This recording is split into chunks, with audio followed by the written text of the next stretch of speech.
Bonjour tout le monde. Ça va, on m'entend bien. Donc bonjour tout le monde, merci d'être venus nombreux aujourd'hui. Donc pour un événement du coup Data Lille en partenariat avec Decathlon Technologies. Donc on est très content de vous voir en présentiel et de voir autant de monde, parce que du coup depuis début septembre c'était un peu dur pour organiser des événements. Là on espère qu'on pourra en organiser de façon mensuelle et qu'on pourra le faire aussi de façon en présentiel. Donc on est toujours en recherche de personnes qui veulent échanger sur ce qu'ils font, d'entreprises avec qui faire des partenariats pour présenter ce qu'ils font et présenter et faire en sorte de créer en fait une communauté data sur l'île pour qu'on puisse échanger, se retrouver, discuter. Et donc c'est ça un peu le but de notre association. Donc n'hésitez pas après les présentations à venir discuter. Si vous avez des sujets que vous pensez qui sont intéressants à présenter, on pourra en discuter, on pourra organiser un événement sur ça. Donc je vais pas parler plus longtemps et je vais laisser du coup Claire, du coup leader IA, d'expliquer un peu ce qui va se passer aujourd'hui. Merci. Déjà, bienvenue à Decathlon, bonsoir à tous. Nous, on est vraiment ravis en tout cas de vous accueillir pour partager ce moment convivial en physique et ce premier meet-up 2022 à Lille.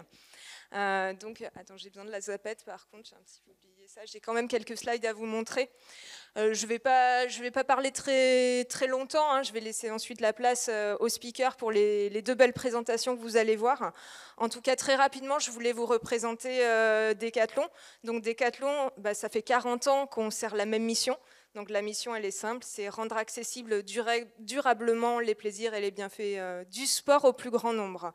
Et aujourd'hui, donc on a beaucoup grossi au fil des années, forcément, et on est plus de 100 000 collaborateurs de 82 nationalités différentes, et tout ça réparti dans 61 pays. Et au niveau des clients, on a 124 millions de clients, donc, et également 400 millions d'utilisateurs. Et vous imaginez, dans la data, c'est plutôt intéressant en termes de volumétrie. Alors, plus précisément, nous, on fait partie de ce qu'on appelle Decathlon Technologies. Donc, Decathlon Technologies, c'est le service de Decathlon qui est dédié au digital et à la technologie, puisque grâce à la technologie, on peut beaucoup plus facilement rendre accessible le sport et on peut également le rendre accessible à un plus grand nombre encore que ce qu'on pouvait faire auparavant. Et donc, on a pour ambition, à Decathlon Technologies, de créer un véritable écosystème digital de produits et de services sportifs. Et donc, parmi ceux-là, on peut citer par exemple le travail sur tout ce qui se fait autour de la marketplace, des services sportifs que vous connaissez peut-être, comme Decathlon Coach, comme Decathlon Outdoor, mais également tout ce qui est personnalisation, l'expérience de personnalisation et de recommandation produits. Et ça fait d'ailleurs, c'est d'ailleurs le sujet de la prochaine présentation qu'on va vous montrer. Également sur la partie tech, donc les équipes tech, elles sont composées de plus de 1200 personnes réparties dans 4 coins de France. Donc on est dans 4 villes, pas uniquement à Lille. Et donc on recrute sur différents types de métiers, que ce soit des métiers techniques, bien sûr, développeurs, des experts de la data, comme des data scientists, des data engineers, mais également des personnes plus fonctionnelles, comme des product managers. Et dans le monde, ça représente environ 3500 personnes réparties sur les 4 continents. Vous pouvez nous suivre aussi sur les réseaux. On est présent sur les différents réseaux classiques, LinkedIn, Twitter. On poste régulièrement nos actualités, également les offres d'emploi. Et en tout cas, nous, on sera ravis d'échanger avec vous à la fin des présentations. Donc, n'hésitez pas à venir nous voir et échanger après les présentations. Donc, je ne vais pas m'étaler plus longtemps. Je vous remercie encore une fois de votre présence. Je vous souhaite une bonne soirée. Et je donne la main sans plus attendre à David et Mickaël pour le sujet de l'industrialisation des recommandations produits à Decathlon. Merci et bonne soirée.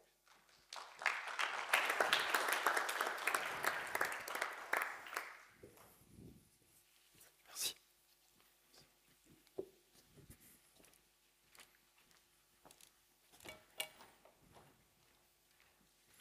Bien, bonjour à toutes et bonjour à tous. Bienvenue chez Decathlon. Donc, nous sommes contents de pouvoir vous accueillir ce soir et merci aux organisateurs du Meetup qui nous octroient un temps de parole qu'on va consacrer, comme on l'a dit, à l'industrialisation du moteur de recommandation.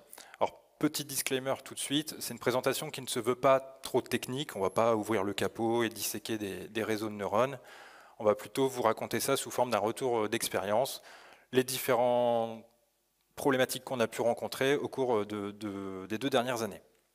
Pour ça, ce soir, nous sommes 2.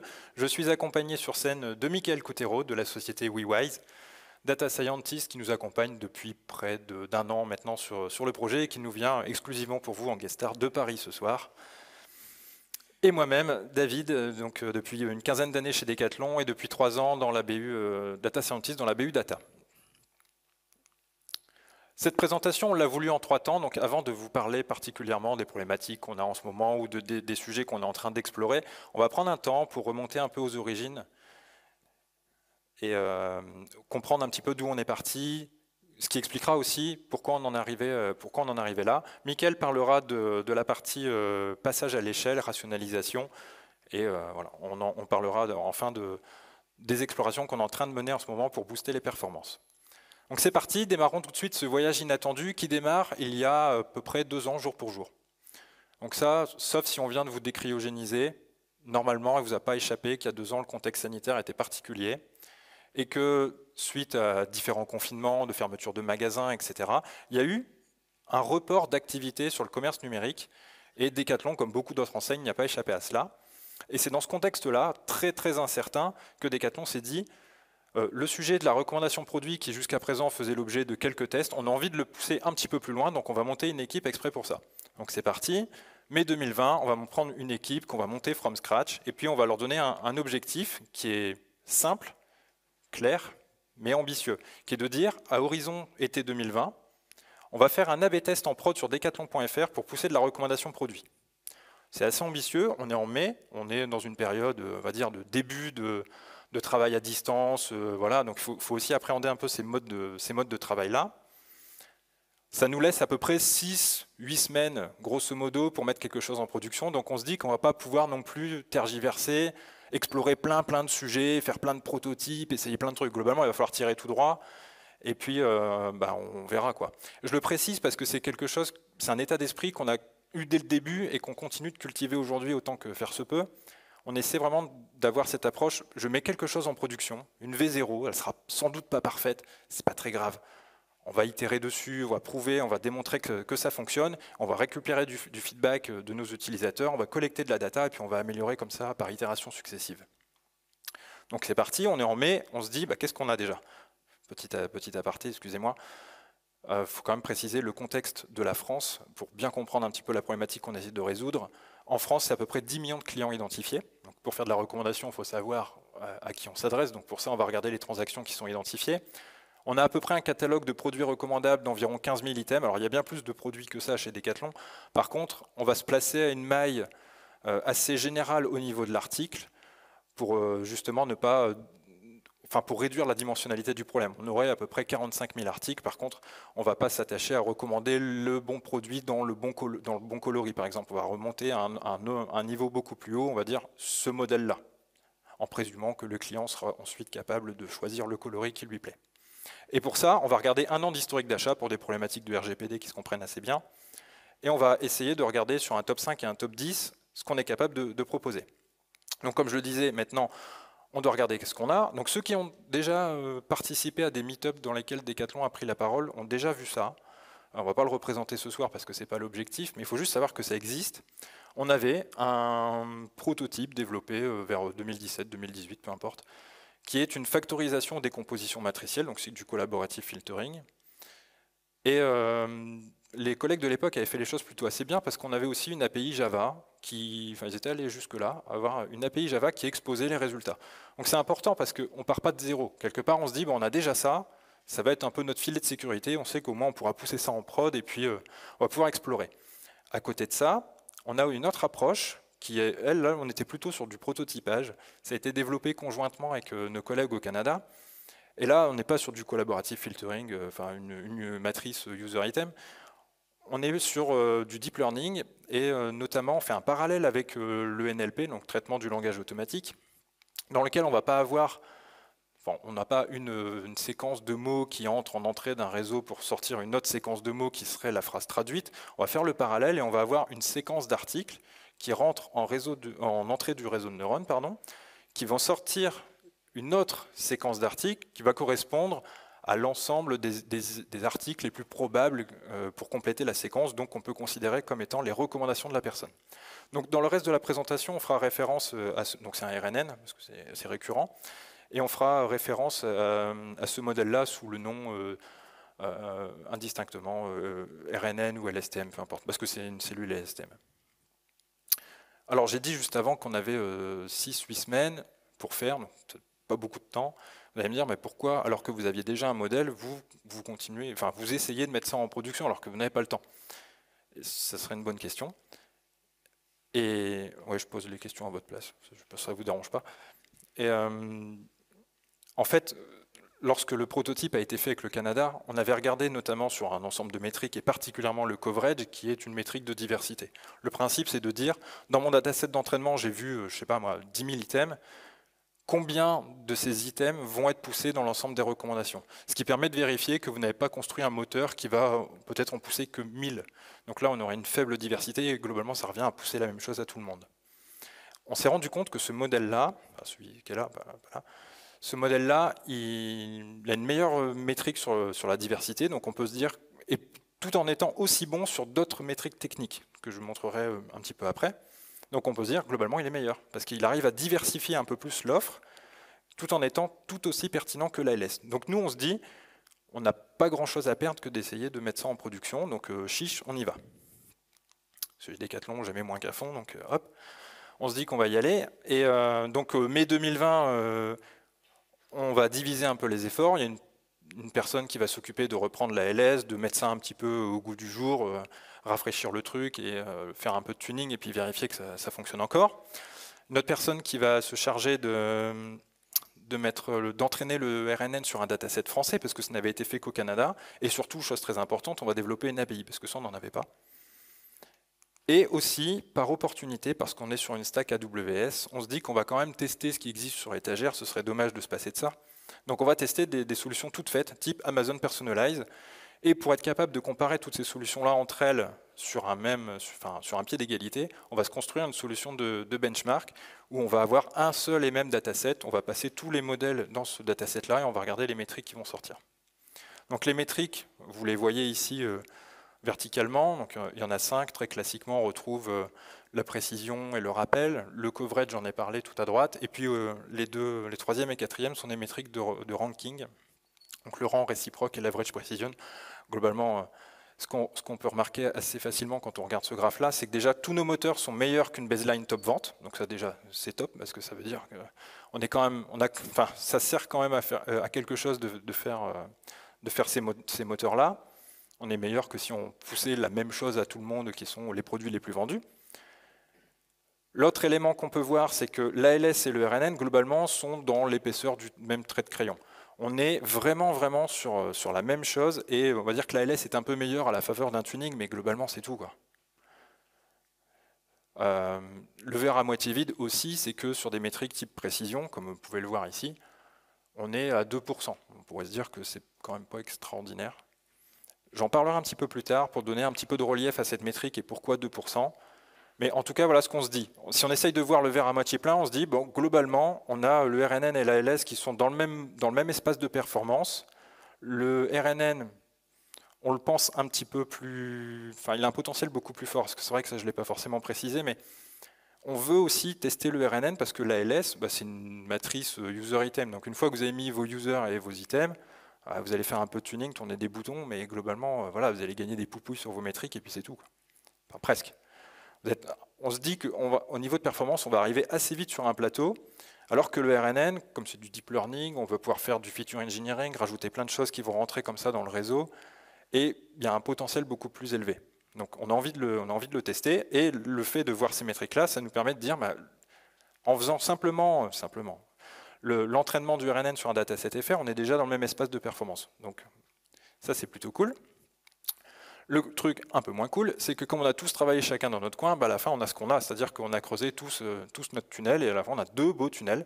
Donc on a une pipeline avec une data collect pour l'ALS, le fit de l'ALS, l'exposition de l'ALS qui expose dans sa propre solution d'exposition avec son propre endpoint API Java, etc.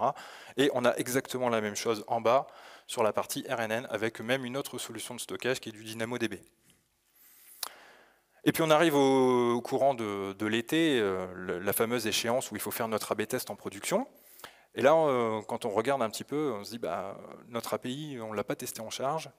Decathlon.fr, en termes de visite, pas mal.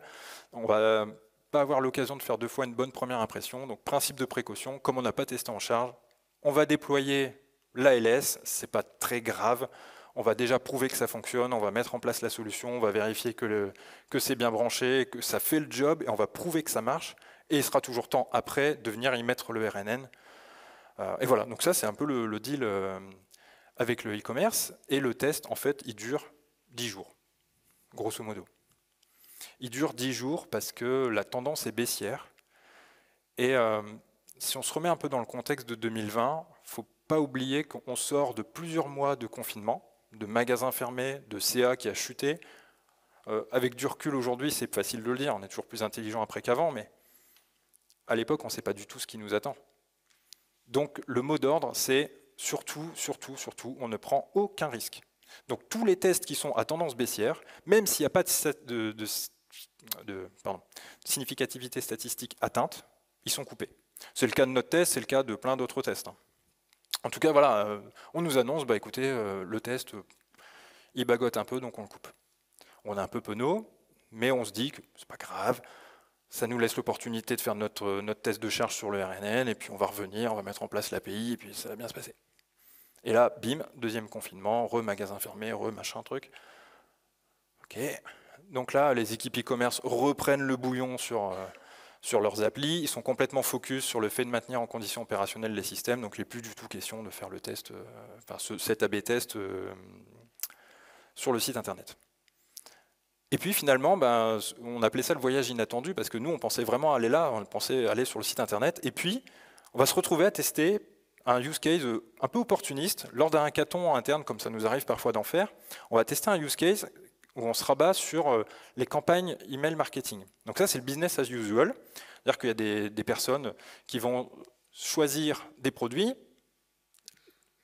mettre ça dans un email et puis envoyer ça à l'audience.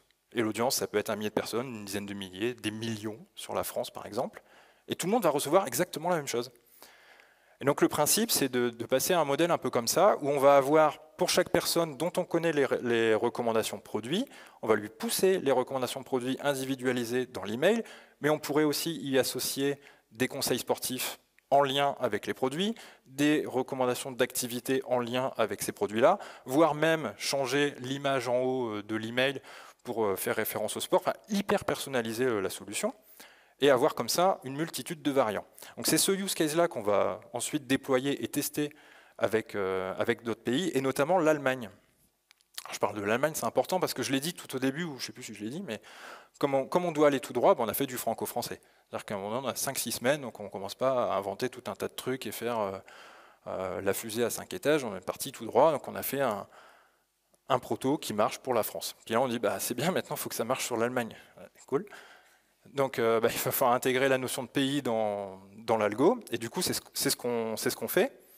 Et je vous passe un peu les détails, mais tout le premier trimestre 2021, c'est avec l'Allemagne qu'on va travailler ce use case-là, et on va tester plusieurs solutions, plusieurs variants. Et ce qu'il faut retenir, c'est qu'à la fin du premier trimestre 2021, le coup près tombe, et le RNN, qui est une des solutions qui est testée, en mise en concurrence avec l'ALS, avec des moteurs d'association, avec des moteurs de règles, et tout un tas de trucs, explose les perfs de tous les autres modèles. On est sur de l'ordre de plus 8% d'uplift sur le CA, etc. Donc tous les projecteurs se braquent, un peu comme là, sur le RNN, et ça devient la solution à déployer massivement à l'international sur ce use case-là. Et ça, c'est Mickaël qui va vous en parler. Merci David. Bonsoir à tous. Effectivement, je vais prendre le relais là-dessus. Comme David vient de vous le dire, on avait effectivement à ce moment-là, ce qui correspond d'ailleurs à peu près à mon arrivée dans l'équipe, on avait à ce moment-là 2 moteurs, 2 pays Et il fallait se dire comment est-ce qu'on met ça à l'échelle, comment est-ce qu'on passe sur 10 pays demain et autant de moteurs potentiellement. Donc je vais vous présenter différents éléments sur cette deuxième partie. Les deux moteurs, pourquoi? Parce que il y a un certain nombre d'éléments qu'il a fallu adresser très rapidement pour faire ce passage à l'échelle. Il y a une première brique qui était vraiment très fonctionnelle, de comment est-ce qu'on va être capable de, en gros, patcher certains trous dans la raquette. Il y a une deuxième brique qui va être plus vraiment MLOps, de comment est-ce qu'on va se simplifier, nous, la vie tous les jours. Parce qu'il ne faut pas oublier qu'en fait, sur ce projet-là, comme l'a dit David, c'est un voyage inattendu, donc il y avait, en termes de bande passante et d'équipe, on a été sur un effectif maximum de 5 personnes engagées sur ce produit-là.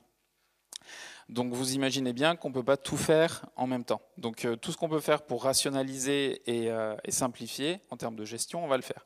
Et une dernière brique sur laquelle je vais revenir, qui va être toute la partie code, bonne pratique, etc.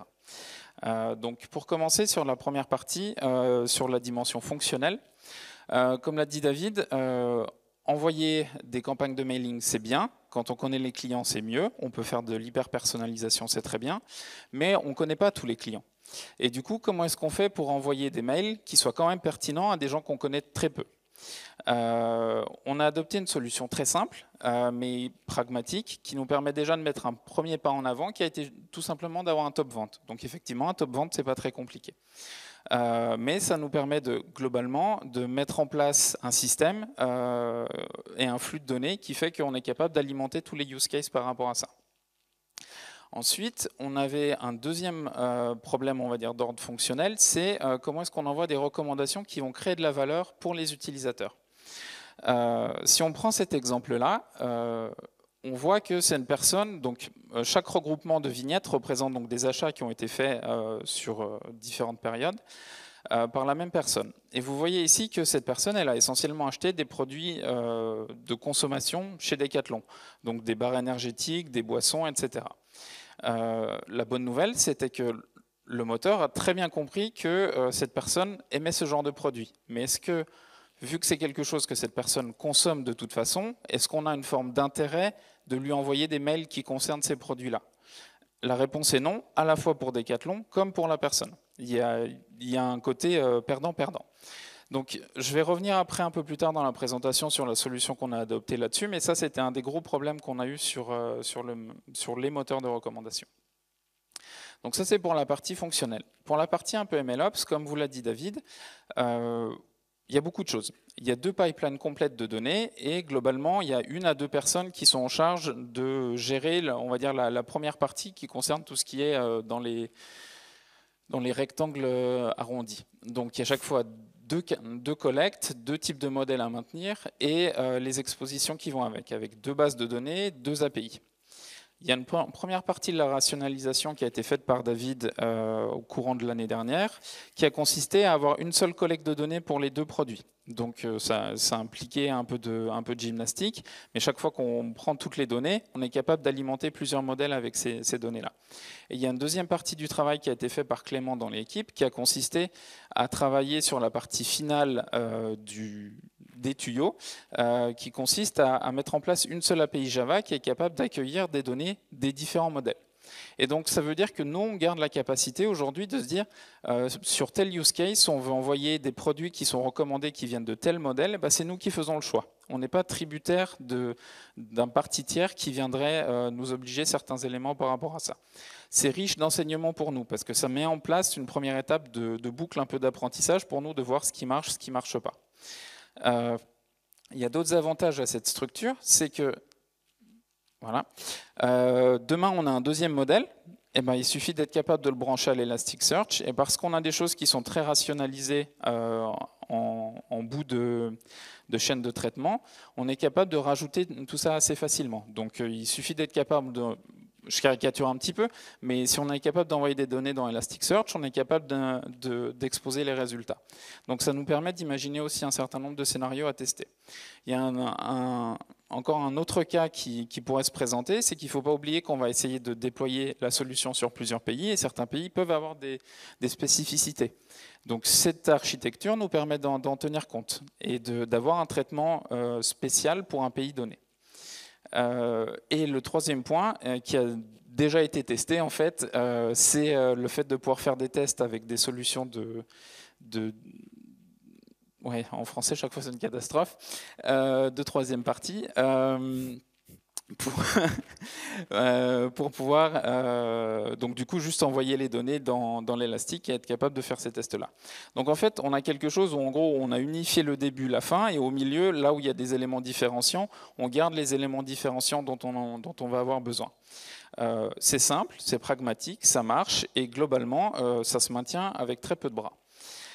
On a une troisième brique sur laquelle on a beaucoup travaillé, c'est la base de code. Le code, comme vous l'a dit David, était à la base une preuve de concept qui a été développée dans des Jupyter Notebook, donc en Python.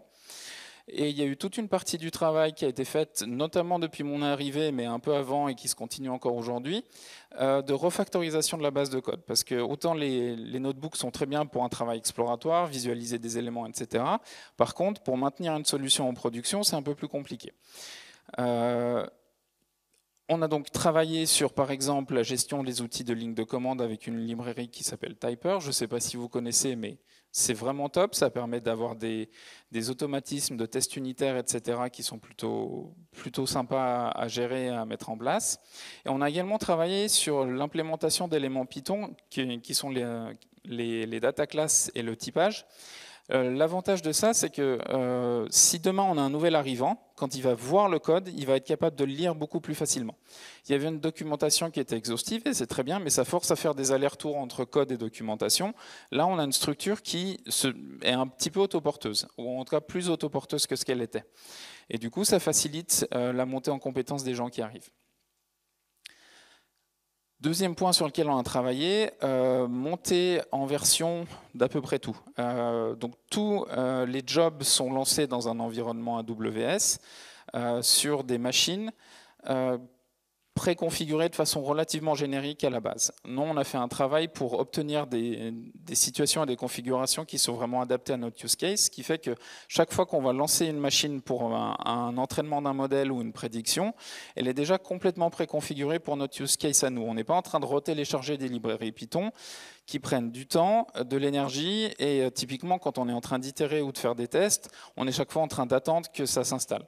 C'est pas très efficace. Donc on a fait un travail de rationalisation par rapport à ça, et tout simplement aussi quand on tient compte qu'on fait des entraînements toutes les semaines et des prédictions tous les jours, il y a aussi un aspect rationalisation des coûts et de la durée de maintenance des machines allumées.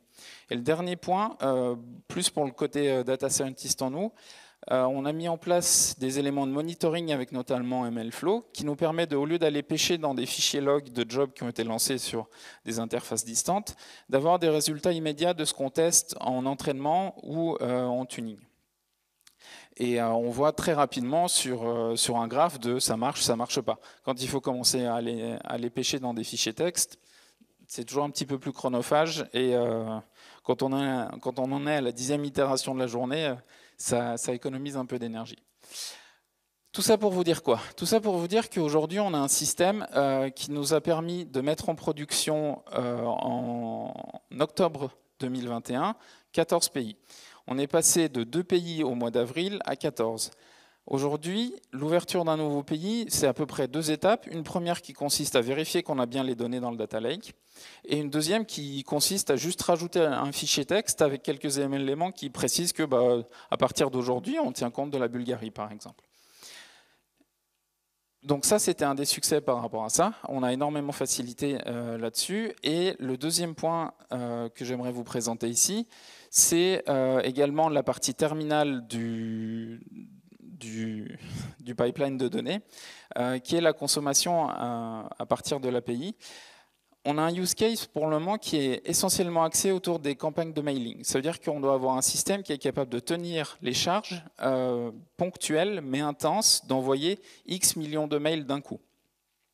On ne doit pas maintenir des pages de produits qui sont alimentées et ouvertes en continu, mais on a vraiment ce côté en pic qui est très caractéristique de ce use case. Et en fait, au mois d'août, on a eu des premiers appels sérieux qui ont été faits sur l'API. Et je vous passe les détails de tous les codes couleurs, mais celui qui domine, c'est le bleu, et ça veut dire que globalement, ces appels se sont très bien passés. Donc ça, c'est un élément qui était très réconfortant pour nous par rapport à ça. Donc la conclusion sur cette deuxième partie, c'est qu'on a 2 victoires. Une première qui est vraiment sur le côté stabilisation d'un produit en production, et un produit qui est consommé. Donc, qu'est-ce que ça nous permet de faire? Parce que le nombre de bras n'a pas changé globalement. Ça nous permet de repasser sur des éléments d'exploration et de voir comment est-ce qu'on va améliorer les performances. Donc là-dessus, je vais vous partager certains éléments et David prendra la fin pour la conclusion. Il y a une obsession, je suppose, qui a été de tout mesurer autant que possible. Il y a un premier niveau de mesure très agrégé qui a été de mesurer pour la totalité des modèles et la totalité des pays, enfin pour chaque modèle et chaque pays plutôt, pardon, les métriques qu'on vous a présentées précédemment. Donc là, c'est juste un exemple avec la précision qui effectivement ne va pas plus haut que ce que vous a présenté David tout à l'heure, mais il y a quand même des variations au cours du temps. Et ce qu'on a pu constater, c'est qu'en fonction des périodes notamment, on a des périodes pendant lesquelles le RNN est meilleur et des périodes pendant lesquelles l'ALS est meilleur. Tous ces éléments-là, comme on les mesure, on est capable d'éviter les dérives et éventuellement de switcher d'un modèle à l'autre si jamais il y a un modèle qui tout d'un coup commence à faire vraiment n'importe quoi. Donc ça, c'est d'un point de vue vraiment purement technique. On a un autre niveau d'analyse agrégée qui est un peu plus fonctionnel, où on a quelqu'un de l'équipe, Nicolas, qui a développé un dashboard qui est plus axé sur qu'est-ce qu'on a recommandé. Quand on a recommandé quelque chose, est-ce que ça a été ce qui aurait dû être recommandé, ce qui a été effectivement acheté à la fin. Et ça nous permet de faire des analyses un peu de regroupement par famille, univers, etc. Donc ça nous donne une autre granularité. La dernière granularité pour comprendre un peu ce qu'on avait dans les mains, c'est le cas par cas. Je vais vous prendre 2 exemples ici. Un premier d'une personne qui, par exemple, au mois de septembre, a acheté 2 bouteilles d'eau aromatisées. Qu'est-ce qu'on va recommander à cette personne-là? Le moteur n'a pas beaucoup d'informations, il essaye quand même de faire quelque chose, mais il va envoyer quand même des bouteilles d'eau. On ne va pas envoyer ça dans des mails. Donc je reviens sur ce que je disais tout à l'heure sur les éléments fonctionnels. On a un certain nombre de filtres maintenant qui sont mis en place qui nous permet de régler ce genre de situation. Typiquement, les bouteilles d'eau sont, entre guillemets, bêtement sorties des possibilités et du coup, tout ce qui est plus bas dans les recommandations possibles remonte d'un cran. Et donc, on se retrouve avec un système où les recommandations filtrées ici sont des produits qui commencent à protéger des basses températures. C'est le mois de septembre, il commence à faire froid, il recommence à pleuvoir, etc. C'est pas si mal que ça. On a un deuxième cas, par exemple, ici, où on a une personne qui a acheté beaucoup de friandises pour des chevaux. Ce qui est très bien.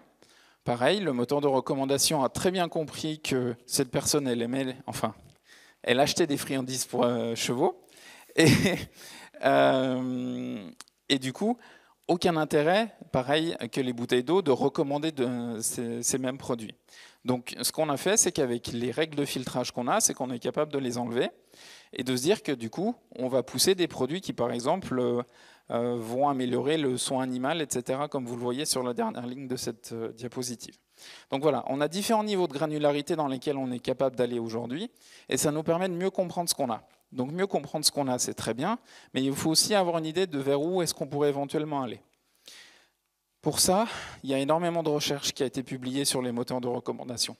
Il y en a littéralement partout, dans tous les sens. Donc quand on commence vraiment à creuser, il y a énormément de matière à aller chercher. Ce qui est très bien, ça veut dire qu'on a autant de pistes d'amélioration possibles. Je vous présente ici un tableau coupé en 2 parties sur cette diapositive et la prochaine, qui montre un peu les possibilités de ce qu'on peut aller chercher. On peut travailler au niveau de l'input du modèle, c'est-à-dire qu'aujourd'hui, on utilise essentiellement des informations de temps et de type de produit. On pourrait imaginer demain rajouter les photos des produits, par exemple. En termes de processing de données, on a également des choses à aller chercher. De façon plus intéressante pour nous ici, on peut aussi également travailler sur la structure du modèle et la façon dont il est entraîné. Un des exemples que je trouve intéressant de donner, c'est souvent sur un moteur de recommandation, on se dit j'ai acheté A, puis B, puis C, qu'est-ce qu'on va acheter après? En fait, pour qu'un moteur de recommandation soit équilibré, il faut aussi lui montrer des exemples négatifs. Donc il y a des stratégies qui permettent de mettre en place ça. C'est tout ce qui est négatif sampling. Ça fait partie des choses qu'on est en train d'explorer. On n'a pas encore des résultats concrets par rapport à ça. Mais de façon plus générale, on a testé beaucoup de choses. Et pour vous donner un petit peu une idée des problématiques auxquelles on fait face aujourd'hui, on va prendre l'exemple de la Belgique, qui représente un pays moyen pour Decathlon. On a ici, je ne sais plus, c'était ça? Non, c'était pas ça. Donc on a par exemple un RNN standard sans traitement type NLP, etc., qui a des performances plus basses que ce qu'on a aujourd'hui avec notre modèle NLP-RNN. Et par exemple, on a testé de rajouter d'autres features. Beaucoup de ces tests ont fait que globalement, on améliorait un tout petit peu les performances, mais pas de façon vraiment majeure. On tapait un peu un plafond de verre en permanence, quoi qu'on fasse. Et donc on rajoute de la complexité au modèle sans gagner de performance. Donc ce n'est pas très intéressant pour nous. Et de façon plus générale, chaque fois qu'on comparait nos performances à la grande majorité des papiers qui étaient publiés, on avait des gros écarts. Et c'est David qui va prendre la fin pour vous expliquer un peu les leçons qu'on a apprises par rapport à ça. Merci Mickaël.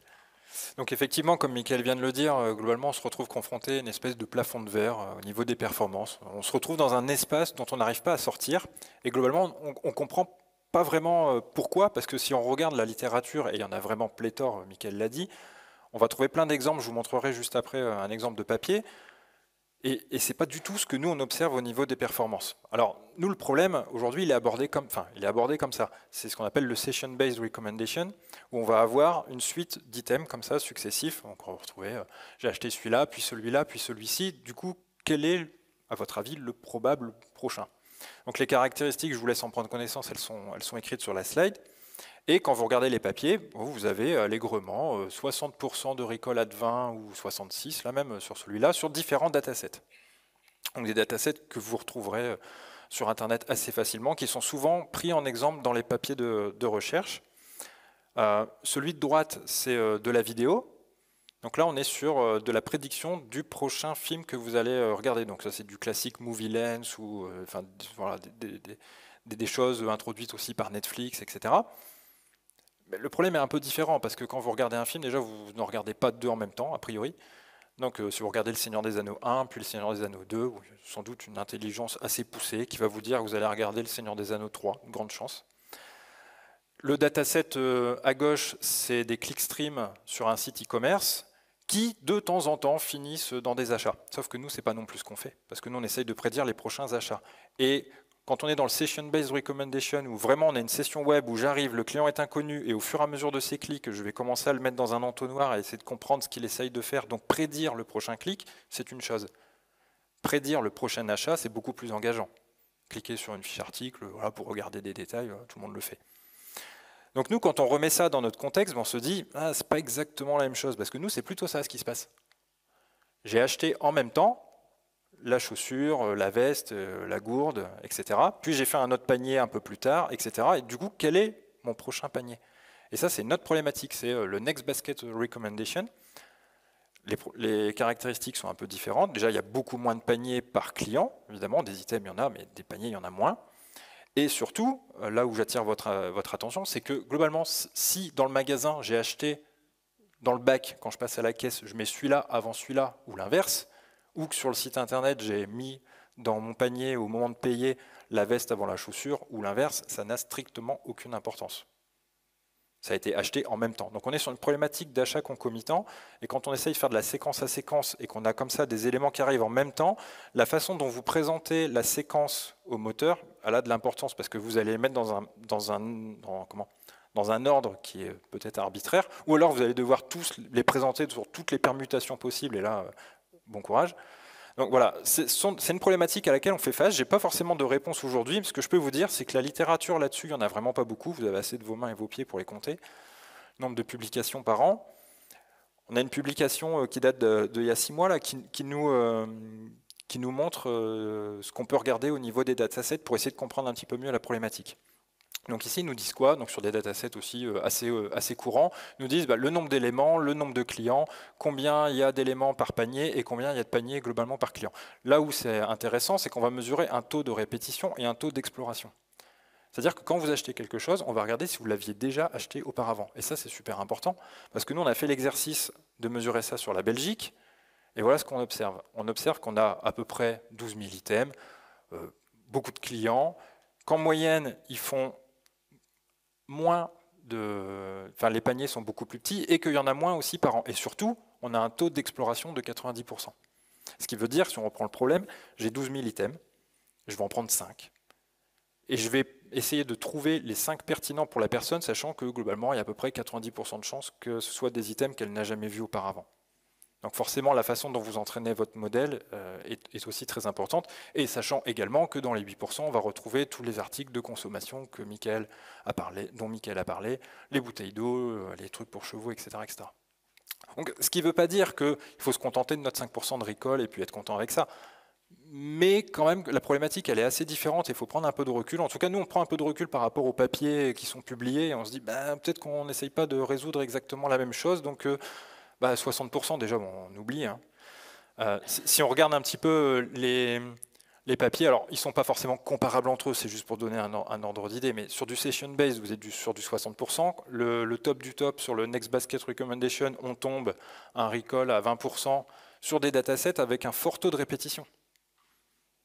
Donc sur des datasets où nous, il y a un fort taux d'exploration, la problématique à résoudre, elle est quand même assez compliquée.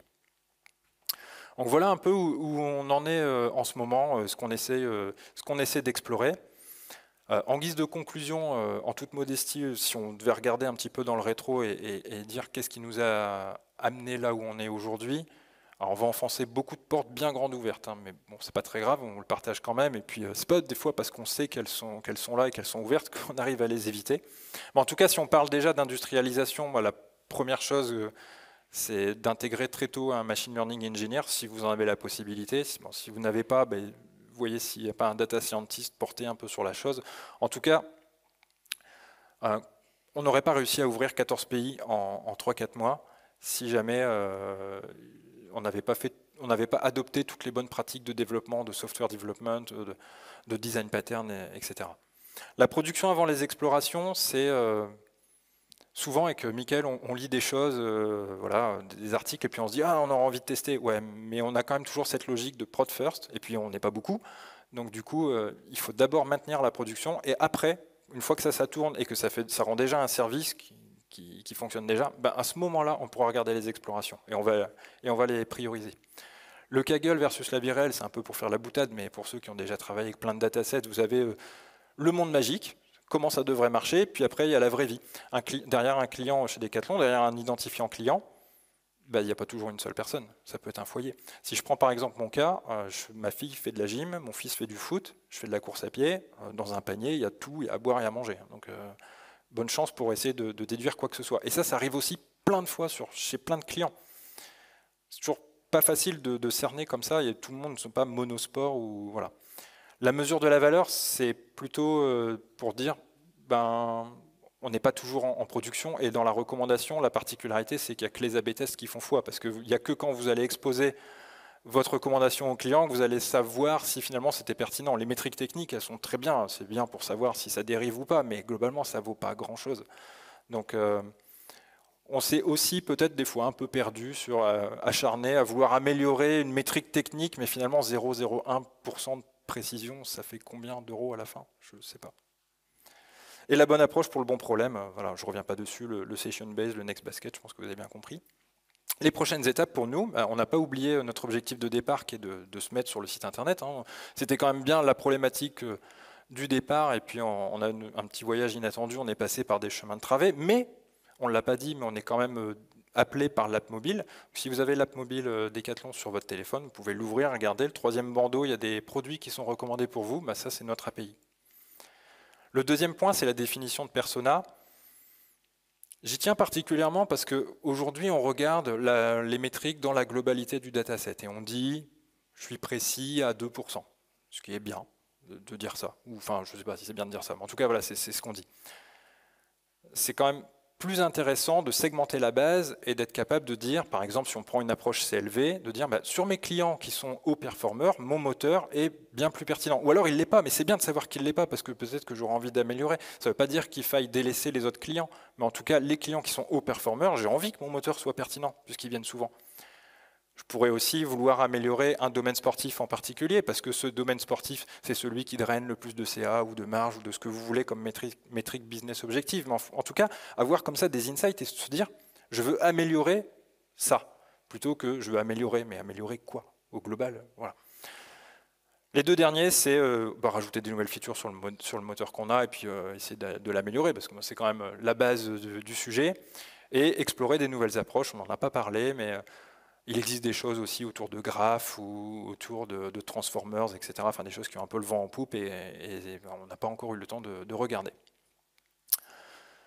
Avant de terminer, on voudrait partager une petite fierté collective, parce que si on est deux sur scène aujourd'hui ce soir, Michael l'a dit, il a cité d'autres personnes, on est un peu plus que ça à travailler sur le sujet. Et on a vu qu'en août, on a fait nos preuves sur l'API, que ça tient la charge, on a démontré que ça rendait le service et que ça le faisait. Du coup, les pays, et notamment la France, a vraiment joué le jeu en cette fin d'année 2021, puisque toutes les communications marketing de la période de Noël contenaient de la recommandation. Ce qui veut dire que pour nous, on a été beaucoup appelés, on a fait 13 millions d'appels API sur presque un mois, comme vous pouvez le constater, que ça a plutôt rendu bien le service, qu'on a tenu nos pics de charge, etc. Et au-delà de dire, voilà, on prouve que ça marche et que ça le fait, les pays commencent à utiliser la solution, on a des utilisateurs, on commence à avoir des retours, on a du feedback. Voilà, ce que je disais tout à l'heure, on met une V0, on itère et puis on va récupérer un petit peu des avis des clients qui vont nous dire là, j'ai vu ça, est-ce que tu penses que... Voilà. Et le dernier élément, une anecdote toute personnelle, puisque ça sont des recommandations. Donc je vous l'ai dit, mon fils fait du foot, donc voilà des achats que j'ai réalisés, notamment le but pour son Noël. Et le moteur m'a sorti ça. Voilà la liste.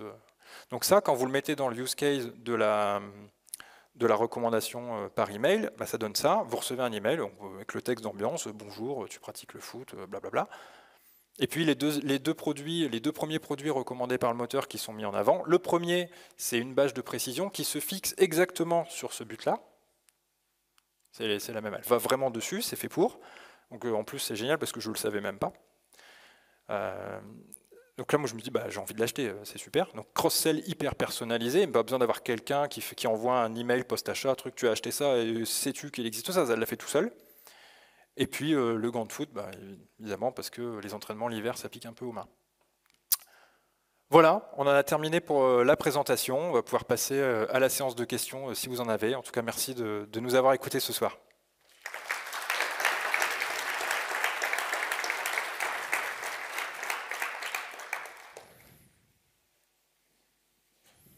S'il y a des questions.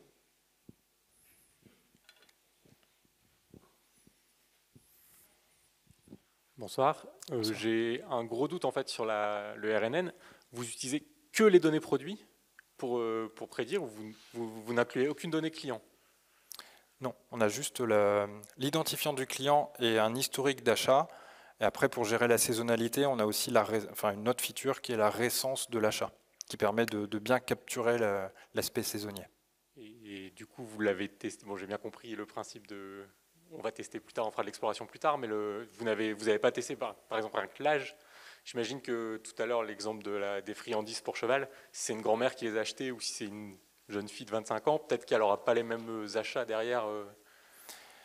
Oui, alors après, il y a toujours des problématiques de qualité de données. On n'a pas l'âge de tout le monde, déjà.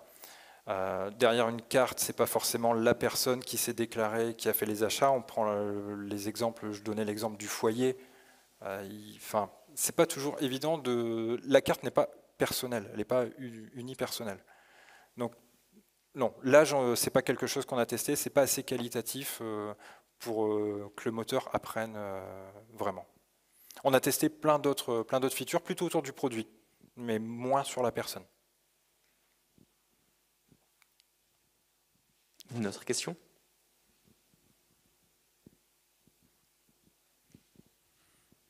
Là-bas.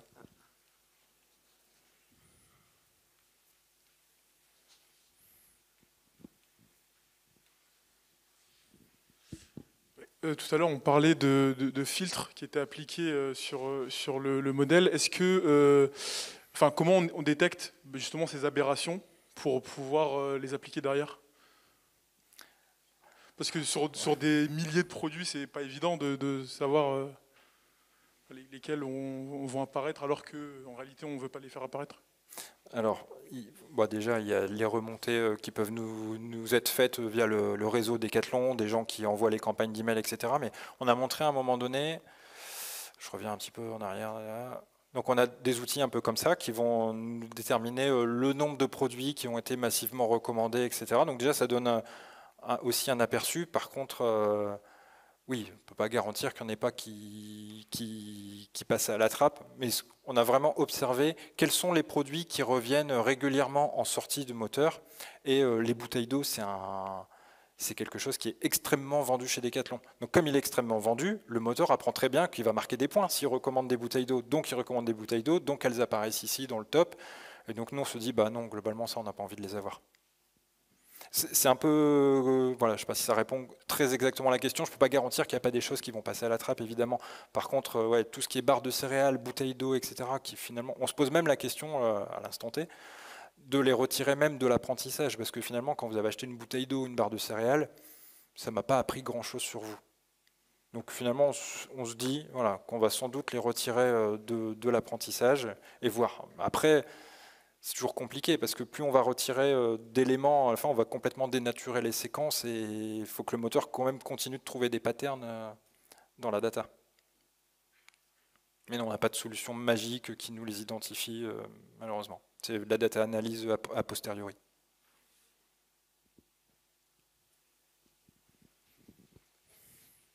Du coup, si vous pouvez, avant de poser une question, c'est sympa d'échanger, de dire un peu ce que vous faites, votre nom, ce que vous faites. Ça va permettre de nous apprendre à nous connaître.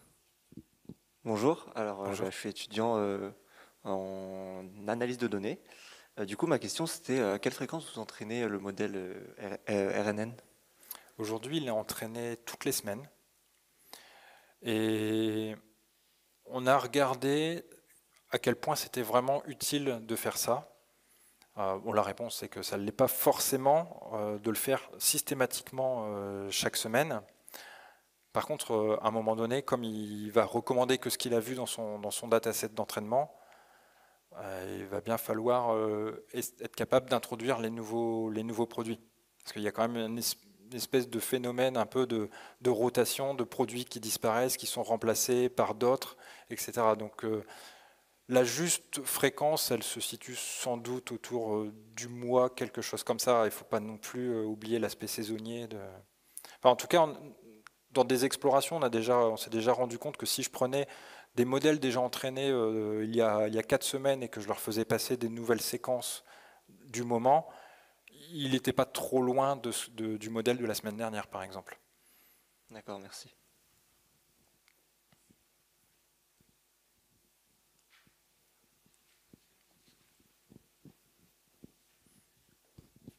Bonjour, Frédéric, je suis data scientist chez Boulanger.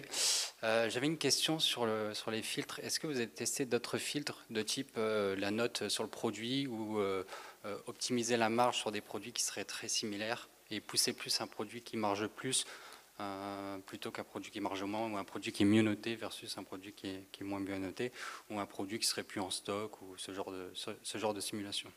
Alors aujourd'hui, non, pour répondre très franchement, ce n'est pas quelque chose qu'on a poussé, on y a pensé, mais on ne l'a pas poussé plus loin parce que déjà il nous faudrait avoir tout un listing complet de l'ensemble des besoins de différents canaux parce qu'aujourd'hui on fait de la recommandation, le moteur de recommandation expose les recommandations, elles sont consommées par différents canaux. On ne va pas forcément recommander la même chose dans un canal email que sur un canal web ou que sur le canal mobile. Et le risque, et d'ailleurs on est confronté, on a l'email qui nous dit j'aimerais bien que tu ne recommandes pas des trucs qui sont à moins de X euros parce que ce qu'on veut faire c'est de l'upsell. Donc oui, mais peut-être que sur l'app mobile, ils vont nous demander autre chose. Donc on réfléchit à des solutions un peu techniques, malignes, simples, de pouvoir taguer globalement les produits et de dire celui-là, il est éligible à la recommandation sur tel canal, etc. Mais aujourd'hui, ça, c'est pas forcément quelque chose qu'on a poussé jusqu'au bout du geste. C'est une étude qui fait partie de la pile des choses qu'il faut tester, et notamment ce que je disais, tout à l'heure sur trouver la métrique objective, qu'est-ce qu'on a vraiment envie de pousser, est-ce que c'est du CA, est-ce que c'est de la marge, est-ce que voilà, je suis tout à fait d'accord, mais aujourd'hui non, on ne l'a pas fait. V0, qui est déjà bien, mais V0 quand même. Une autre question?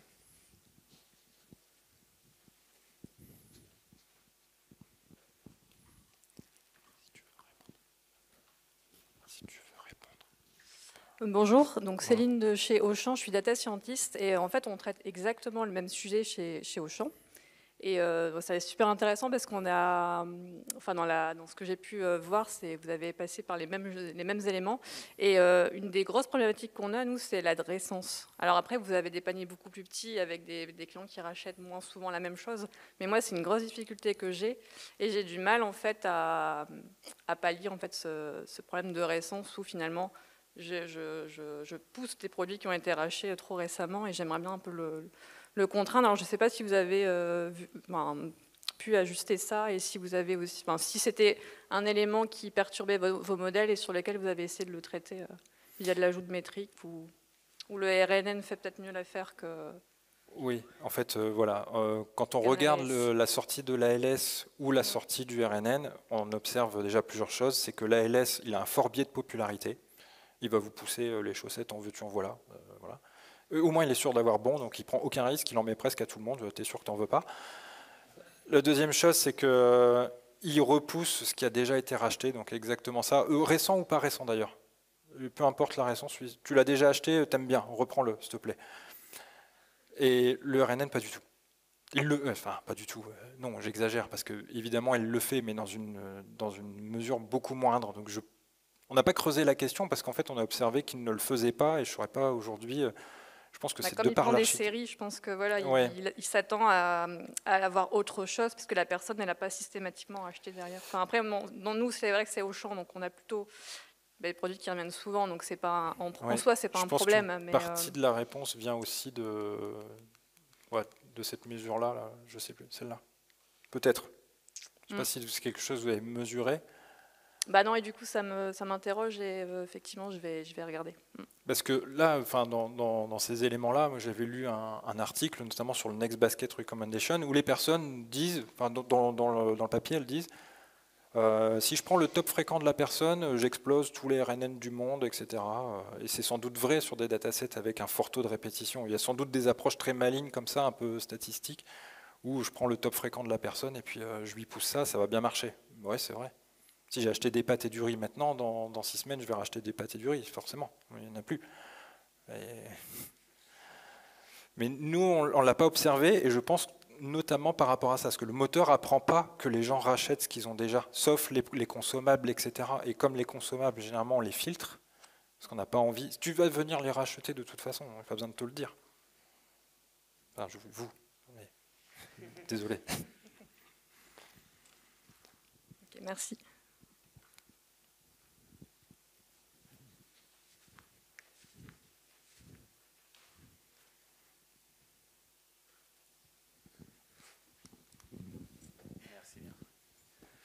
Bonjour, donc Nicolas Froidure. Donc moi je travaille chez Diagrams Technologies, donc on est vraiment dans le domaine de l'industrie. C'est pas du tout les mêmes problématiques. Par contre, on a les problématiques de fournir une API qui fournit de l'intelligence artificielle. Et du coup, je m'interrogeais parce qu'en fait, comme vous fournissez une API, les filtres dont vous parliez tout à l'heure, par exemple, moi je voudrais vendre des produits qui coûtent un peu plus cher pour faire plus d'upsell, ou par exemple, je voudrais vérifier qu'il est en stock. Comment vous intégrez ça après dans votre façon d'analyser la performance? Parce qu'en fait, finalement, il y a quand même un peu d'intelligence humaine qui vient over vos algos. Et du coup, comment vous intégrez ça pour analyser votre perf? Voilà. Oui, alors, vaste sujet, la mesure de la performance réelle. Ce qu'on est en train de faire en ce moment, c'est au niveau de l'API, on historise ce qu'on a renvoyé. Par contre, la façon dont c'est fait aujourd'hui, ce qu'on renvoie peut être altéré par le consommateur. Alors que le site web, nous, on n'a pas voulu porter la responsabilité d'avoir le stock à jour, les prix à jour, etc. parce que c'est une donnée qui est très volatile et on ne veut surtout pas intégrer ça dans l'entraînement de modèle. Parce que je vais faire des recommandations à l'instant T. C'est le produit le plus pertinent, par contre, il n'est plus en stock. Mais il sera peut-être demain. C'est extrêmement compliqué. Donc on s'est dit, nous, on va faire ce dont on est responsable, c'est-à-dire faire de la recommandation. Et je vais recommander ce produit-là, indépendamment de il est dispo ou pas. Et c'est le front, donc l'app mobile ou le site web, etc., qui va se dire, ah, ce produit-là, ok, c'est sans doute le meilleur, par contre, je ne l'ai plus. Donc moi, je ne l'affiche pas. Mais ça, nous, on ne le sait pas. Nous, dans ce qu'on va mesurer, pour le moment, c'est un vaste sujet, parce qu'il faut aller discuter avec chaque consommateur de la donnée pour dire comment tu vas, est-ce que tu altères la data, et si oui, comment, et où tu la traques, et comment elle remonte dans le data lake. Donc ça fait quand même pas mal d'éléments. Mais nous, on se dit que déjà, on va mesurer ce qui sort de chez nous, et on va mesurer a posteriori ce que les gens ont fait, acheté ou éventuellement cliqué si on est sur le site internet, et on va essayer déjà de mesurer une première approche qui ne sera pas tout à fait juste, mais qui sera déjà une bonne estimation de ce qui est fait. Et aujourd'hui, le fait que ce soit un Elasticsearch, c'est pas neutre, c'est parce que nativement, ça intègre des fonctionnalités de filtre. Donc, dans ce qui est fait dans la recommandation, quand les gens appellent l'API, ils peuvent très bien dire, moi, je veux que tu m'affiches les recommandations de telle personne, des sports, raquettes, trucs, machin, des genres hommes, etc., pour hyper personnaliser, pour filtrer vraiment, je dirais... Voilà, s'adapter sur mesure au cadre de l'email ou d'un bandeau sur l'app mobile ou d'un bandeau sur un site internet si on est dans une page catégorie, etc. Mais c'est sûr qu'à un moment donné, on perd la main sur... moi, j'ai renvoyé quelque chose, je sais ce que j'ai dit, mais qu'est-ce que tu en as fait? Et là, je n'ai pas de réponse toute faite parce que c'est tous des mécanismes de tracking qu'il faut mettre en place et remonter tout ça à un seul et même endroit. Ouais, il y a du travail. Du coup, passer à la dernière question avant de passer à la présentation suivante. Il faut m'arrêter, moi je peux en parler jusqu'à demain, on peut sortir les bières et... Bonsoir, Kamel de Clever Connect Data Scientist. Merci pour la présentation, très claire. Moi j'avais une question sur le contexte justement Covid. Comment est-ce que vous gérez l'effet du déconfinement sur la saisonnalité? Est-ce que vous avez utilisé, tagué des choses? Alors c'est aussi une très bonne question et c'est une analyse aussi qu'on a menée parce que je ne sais pas si on l'a vu tout à l'heure, vous ne le savez pas, alors je vais peut-être pas retrouver le slide, attends c'est après. On a fait cette mesure-là sur différents pays, voilà ici, pardon. Ici la LS est passée devant le RNN. En fait, là, c'est le Covid. Et la LS qui pousse globalement les populaires à tout le monde, mais il s'en sort un peu mieux dans une période de Covid, c'est moins saisonnier. On a remarqué ça, notamment très très marqué en Allemagne avec la fermeture des pistes de ski. Le RNA, il a super bien fait le boulot. Il a poussé des luges, des skis, des trucs, des machins, enfin, ce qui normalement était attendu, et puis c'est pas ce qui s'est passé. Et pareil pour les piscines. Donc ce qu'on a fait, c'est qu'on fait une data analyse pour dire qu'est-ce qui va se passer en février 2022 quand je vais apprendre sur les données de février 2021 où je n'ai pas vendu ce que je pensais que j'allais vendre. Il s'avère que tous les rayons et les sports qui étaient top en 2020 sont restés top en 2021 dans une moindre mesure, mais en tout cas la hiérarchie n'a pas bougé. Donc fort de ces analyses-là qu'on a poussées sur différents domaines de différents pays qu'on a pu constater partout, on s'est dit il va peut-être un peu moins le pousser, mais il va quand même pousser les mêmes articles, parce que ce qu'il aura le plus vu à ce moment-là, ça reste dans les bons domaines. Donc dire quelque part, une espèce de phénomène un peu chanceux, mais sinon il aurait fallu faire des choses un peu de reconstruction d'historique, ou imaginer que s'il n'y avait pas eu ça, alors il faut faire ça, mais c'est très dangereux, parce que ce qu'on observe, notamment dans des pays plutôt Italie ou Espagne, c'est qu'il y a eu un gros report sur des sports type vélo, etc., quand les gens sont sortis de confinement. Ça s'est un peu aussi vu en France. Est-ce qu'aujourd'hui, je prends le pari de dire que ça ne se reproduira pas en avril de cette année? Moi, franchement, je ne sais pas. Donc me dire, en avril de cette année, je vais refaire comme j'avais fait en avril 2020, parce qu'en fait, 2021, on va oublier, je ne suis pas hyper serein. Donc, dire que on a étudié et pour l'instant, dans ce qu'on monitore, on se rend compte que je regardais encore ce matin, sur la période mi-janvier, mi-février, on a poussé les skis, on a poussé les luges, on a poussé les trucs qu'on est censé pousser en ce moment. J'ai envie de dire qu'on passe un peu au travers. Mais c'est peut-être un phénomène chanceux. Donc si vous avez encore des questions, vous pourrez les garder pour après, pour le moment du buffet, mais on va passer à la deuxième présentation. Vous pouvez encore applaudir cette très belle présentation. Eh ben, bonsoir à toutes et à tous. Merci d'être là ce soir avec nous. Eh ben, nous sommes ravis de vous raconter, partager avec vous comment nous avons développé un modèle d'intelligence artificielle et l'avons déployé à l'échelle pour faire la prévision des séries temporelles. Mais quelles séries temporelles? Les séries temporelles du chiffre d'affaires des rayons dans chaque magasin chez Decathlon. Et ben pour faire cela,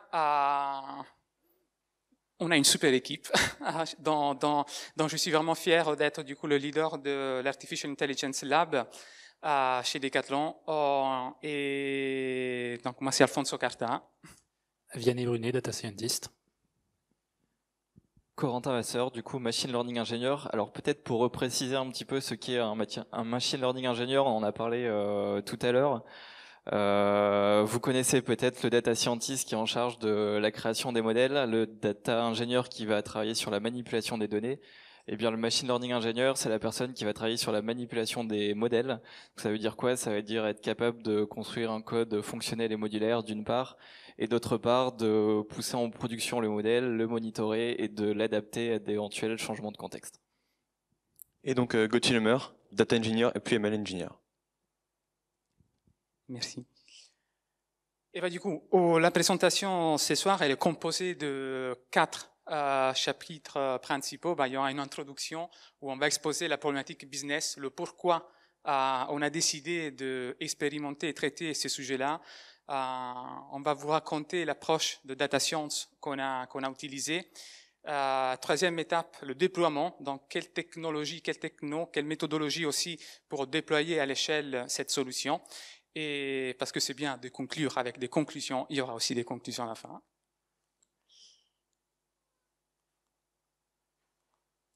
Alors aujourd'hui, chez Decathlon, les responsables des rayons, donc en rayon, ça représente un sport chez Decathlon, doivent manuellement prédire le chiffre d'affaires futur de chaque rayon chez Decathlon, parce que cette information-là va leur permettre de prendre des décisions business très stratégiques, comme par exemple quel investissement faire dans le magasin, quel planning optimal rédiger pour chaque rayon, quelle activité de marketing aussi faire dans les magasins. Donc connaître le futur permet aux responsables des rayons de prendre des meilleures décisions dans le futur.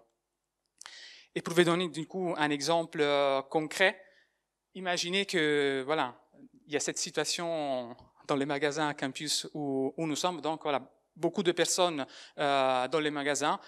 On aimerait bien savoir que cette affluence va se présenter justement pour avoir un nombre suffisant de vendeurs pour conseiller, assister les personnes qui viennent du coup chez Decathlon. Et ben comment on peut faire cela? Et ben on peut regarder du coup la courbe de chiffre d'affaires. Ça veut dire prédire le pic de chiffre d'affaires qui va se produire du coup dans le futur. Et vice-versa, on aimerait bien aussi savoir quand des rayons sont beaucoup moins fréquentés, justement pour éviter d'avoir voilà, des responsables des rayons, des vendeurs qui sont massivement présents dans les magasins quand les clients ne sont pas là. Et donc voilà, encore une fois, savoir quelle est la chute de chiffre d'affaires que ce rayon-là va produire dans l'année, parce qu'éventuellement, voilà, c'est une rayon qui est très, très saisonnière. Donc, vous l'aurez compris, connaître le chiffre d'affaires futur est vraiment crucial pour les magasins de Decathlon pour optimiser, du coup, leur performance économique. Donc, c'est un problème technique, bien sûr, mais c'est aussi un problème business, de change dans l'activité de Decathlon, parce que aujourd'hui, ce processus, c'est un processus manuel. On a 67 rayons chez Decathlon, 2500 magasins, Donc, il faut faire la multiplication pour savoir combien de séries temporelles doivent être prédites manuellement. Ça fait 167 500. Et on a quelques milliers de responsables des rayons dans le monde chez Decathlon qui manuellement font cette prévision manuelle et qui du coup ça prend du temps. Et hélas, il s'avère aussi que cette prévision manuelle n'est pas si performante. Donc nous, on a pu récupérer les prévisions manuelles faites par les responsables des rayons. On a calculé du coup l'erreur de prévision. Et aujourd'hui, on est à peu près sur 73% en pourcentage d'erreur. Donc voilà, l'enjeu est aussi important. Et du coup, c'était aujourd'hui, mais on peut dire que c'était plutôt hier. Et du coup, le demain qui est aujourd'hui, on a transformé un processus qui est complètement manuel dans quelque chose qui est complètement automatique en utilisant des modèles à base d'intelligence artificielle. Et on a aussi beaucoup amélioré la performance, mais je ne vais pas le dire maintenant de combien, donc je laisse la suspense pendant la présentation. Et je passe du coup la main à Vianney pour la partie de Data Science. Merci. Merci Alfonso. Donc l'approche Data Science, donc comme l'a présenté Alfonso dans la partie business, c'est quelque chose d'assez classique, c'est-à-dire qu'on va avoir un problème de forecast. On est à l'instant présent, on connaît le passé de nos séries temporelles et on veut connaître le futur. Donc la boule de cristal. Par contre, on a quand même un certain périmètre. Pour notre projet, on s'est limité à un périmètre que je voulais venir ici. Donc on est sur un pas de série temporelle qui est au niveau de la semaine. Le futur, on le veut à 16 semaines. On a un historique qui remonte environ jusqu'à 2014. Donc on a un bon petit historique. Niveau des magasins, on ne va pas faire tous les magasins de Decathlon dès la première fois. On va se limiter à environ 1000 magasins sur 12 pays, pour avoir quand même un horizon assez large de magasins. Le nombre de départements, il est de 67 à l'heure actuelle, et il évolue de temps en temps, à peu près tous les 6 mois. Et ce qui nous donne environ, à peu près, prédire 151 000 séries temporelles. Alors, on n'a pas exactement 67 000 séries temporelles, puisque certains départements ne sont pas présents dans les plus petits magasins, tout simplement. Et enfin, dans tout bon problème de machine learning, on a besoin d'une métrique pour comparer à la solution actuelle, et aussi pour comparer les algorithmes entre eux. Et nous, on a choisi la WAPE. Donc, vous avez la formule ici, qui est une sorte d'erreur moyenne, grosso modo. Alors, pour résoudre ce type de problème, vous allez dans la littérature, vous trouvez plein de solutions qui existent. Vous avez les modèles statistiques avec Arima, Prophet, Sarima, enfin bon, je pense qu'on la connaît à peu près tous. Ensuite, vous avez les approches deep learning qui sont maintenant à être un peu aussi classiques depuis quelques années. Vous avez des algorithmes WaveNet, DeepAR, du Temporal Fusion Transformer. Vous pouvez vous faire vous-même votre propre réseau. Et donc, parmi tous ces solutions-là, Decathlon avait déjà testé ça par le passé sur la prédiction du chiffre d'affaires. En 2019, il y a une expérimentation qui avait été faite sur à peu près 5 pays et un horizon un peu plus grand, 52 semaines, avec un WaveNet qui avait donné de bons résultats. Donc ça avait été codé en TensorFlow et au Keras. Et le souci, c'est que quand même, c'est une dette assez technique qui peut être assez importante, beaucoup de code qui est généré. Et nous, lorsqu'on a fait l'expérimentation là cette année, l'année dernière plutôt, on était plutôt pour chercher des solutions plus managées, donc on s'est plus intéressé à DeepAR, puisque DeepAR avait déjà montré des bons résultats dans d'autres problèmes de forecasting chez Decathlon, et surtout avoir le service managé d'Amazon, qui était assez intéressant aussi, puisque Amazon est notre cloud provider. Donc on avait aussi testé une solution low-code, AWS Forecast, pour faire un premier benchmark de l'ensemble des algorithmes de la littérature. Et on a aussi testé une approche classique de série temporelle hiérarchique, un top-down avec Prophet.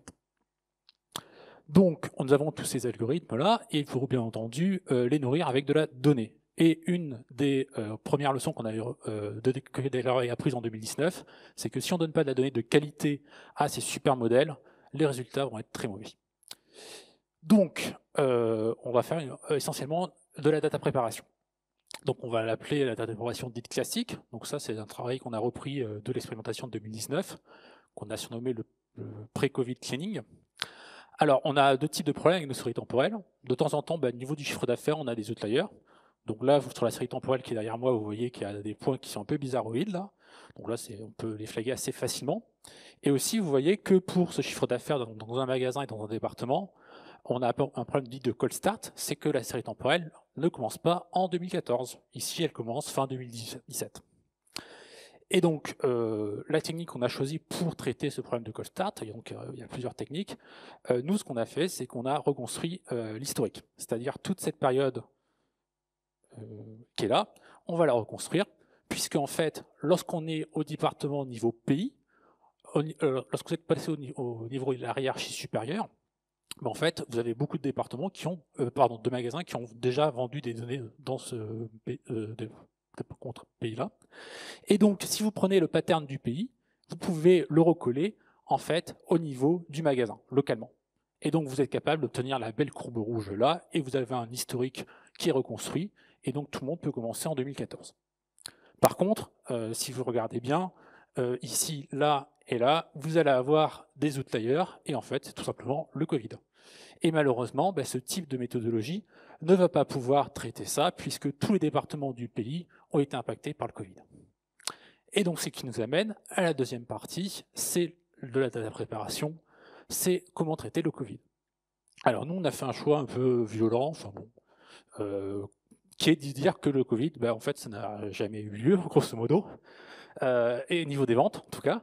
Et donc, on va supprimer en fait l'historique qui est déjà présent sur des périodes Covid par pays, qu'on va définir malheureusement à la main, et on va essayer de reconstruire l'historique, dire en sorte que ça n'a jamais eu lieu. Donc on va faire en grosso modo un travail d'interpolation, puisqu'on connaît à la fois le passé et le futur des périodes Covid, et on va utiliser pour ça des algorithmes light GBM par pays pour faire la reconstruction. Donc là, on va faire pas mal de feature extraction sur la moyenne, les quartiles, ce genre de choses, pour avoir la belle courbe rouge ici, qui va remplacer la courbe bleue de notre première data cleaning.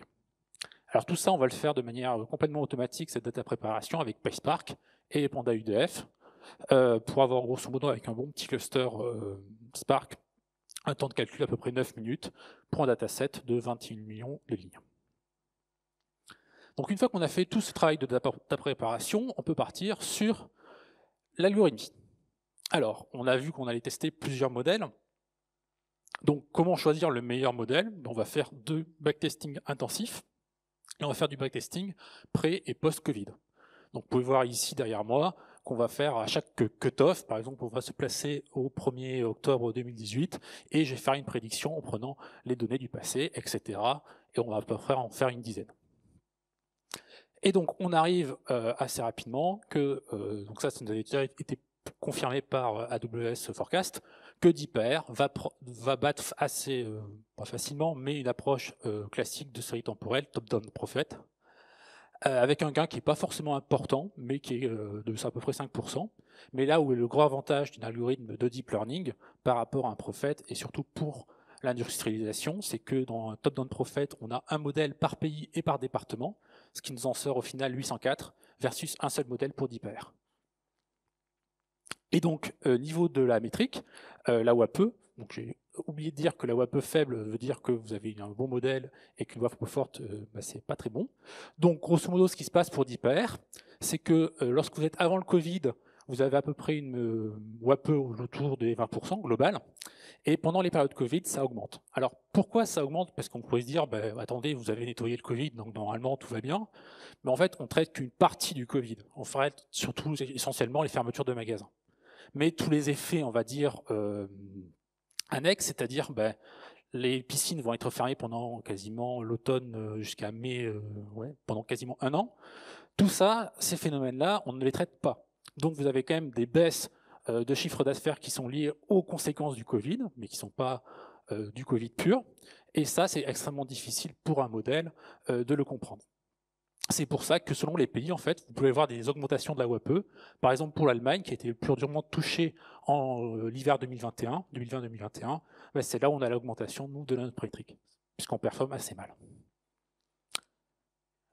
Alors là, on a pu comparer les différents algorithmes, donc DeepAR qui semblait être la meilleure solution, et donc là, on va faire la comparaison avec le business. Alors, malheureusement, la comparaison avec le business, on ne peut pas la faire dans un horizon très long, puisque, enfin, backtesting assez long, puisque on a commencé à historiser les prédictions manuelles qu'à partir de la semaine 37 de 2021. Donc on a pu faire la comparaison sur l'horizon 16 semaines à partir de cette semaine-là, et localement, puisque la métrique WAPE, vous pouvez la calculer globalement à l'ensemble de l'échelle de l'ensemble des séries temporelles, mais aussi locale, pour chaque magasin, puisque c'est là où vous allez faire les décisions business. Dans 78% des cas, la prédiction d'IPR était meilleure que celle de l'humain. Et lorsque vous prenez la moyenne sur l'ensemble des séries temporelles, on passait de 63%, donc c'est le chiffre annoncé par Alfonso, et on arrive avec d'IPR à 39%. Donc là, derrière moi, vous avez un exemple pour un magasin précis de la prédiction de d'IPR versus la prédiction manuelle, et en vert, la réalité.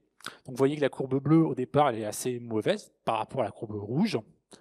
Mais par contre, d'IPR, là, est moins bon après Noël, où en fait, on a une baisse de vente, et d'IPR ne l'a pas du tout prévu, contrairement à l'humain. Donc l'idée, c'est que toujours aussi, l'humain va pouvoir modifier cette prédiction selon ces insights qu'il peut avoir. Et maintenant, le déploiement. Merci Vianney. Alors maintenant, on va vous parler de la partie de déploiement. Alors à ce stade du projet, on se retrouve un petit peu comme cette personne qui a peut-être inventé du coup les débuts du kitesurf. On a fait la preuve de faisabilité du sujet, on connaît quel modèle on va avoir besoin d'utiliser, on a des prévisions qui sont correctes et qui sont satisfaisantes d'un point de vue du métier. Et l'objectif maintenant, ça va être de déployer, d'industrialiser cette solution, c'est-à-dire de passer de 7 personnes à cette personne. Donc ça veut dire quoi? Ça veut dire être capable de robustifier le code, de l'optimiser, un peu comme le foil que le kitesurfer va avoir en dessous de sa planche. On va avoir besoin de sécuriser aussi les développements qu'on a fait, un peu comme le kitesurfer qui va être capable de larguer sa voile en cas de souci, ou encore on va avoir besoin de s'adapter à un éventuel changement de contexte, un peu comme le kitesurfer qui va devoir changer sa voile en fonction de l'intensité du vent et des conditions climatiques.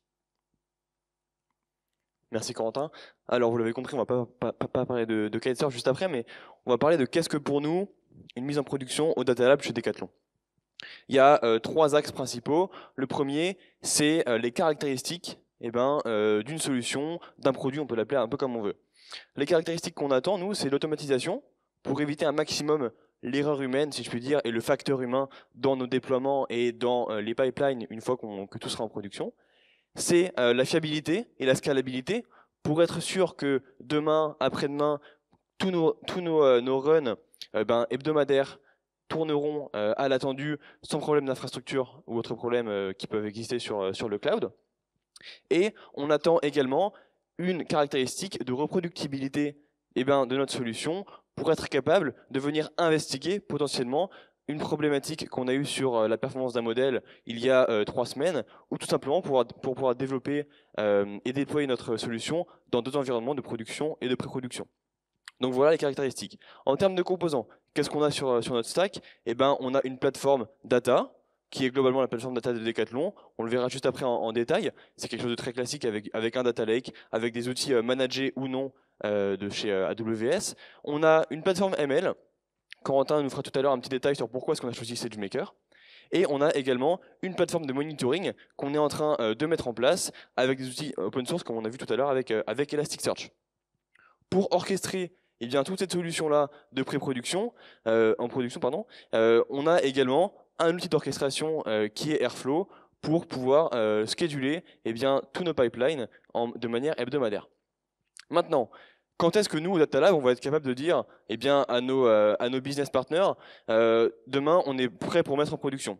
Premier élément, c'est le moment où on aura confiance dans nos pipelines. Ça veut dire qu'on aura fait suffisamment de tests d'intégration, tous les tests automatisés, mais qu'on aura aussi validé la performance, Vianney vient de nous montrer la performance des modèles, de nos pipelines. Quand également, on serait capable d'avoir eu des notions d'alerting, des notions d'alerte sur quand est-ce qu'un pipeline a raté, a failé pendant une nuit ou un dimanche matin par exemple, pour être sûr que le lundi matin, si on a une erreur, quelqu'un, donc une personne humaine, peut venir intervenir et potentiellement réentraîner le modèle. Troisième élément, on est confiant aussi pour pouvoir mettre en production le moment où en fait tout est automatisé, puisque si jamais on a un changement de personne humaine dans l'équipe, on peut tout redéployer sur une nouvelle stack. Voilà, plein d'éléments. L'idée, c'est d'automatiser cette capacité de delivery.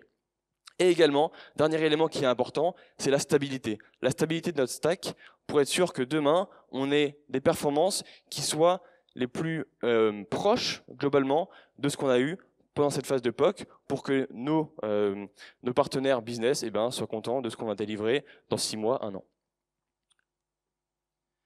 Quand on parle de déploiement, on parle généralement d'outils. Alors on peut se retrouver un petit peu perdu face à tous les outils qui existent.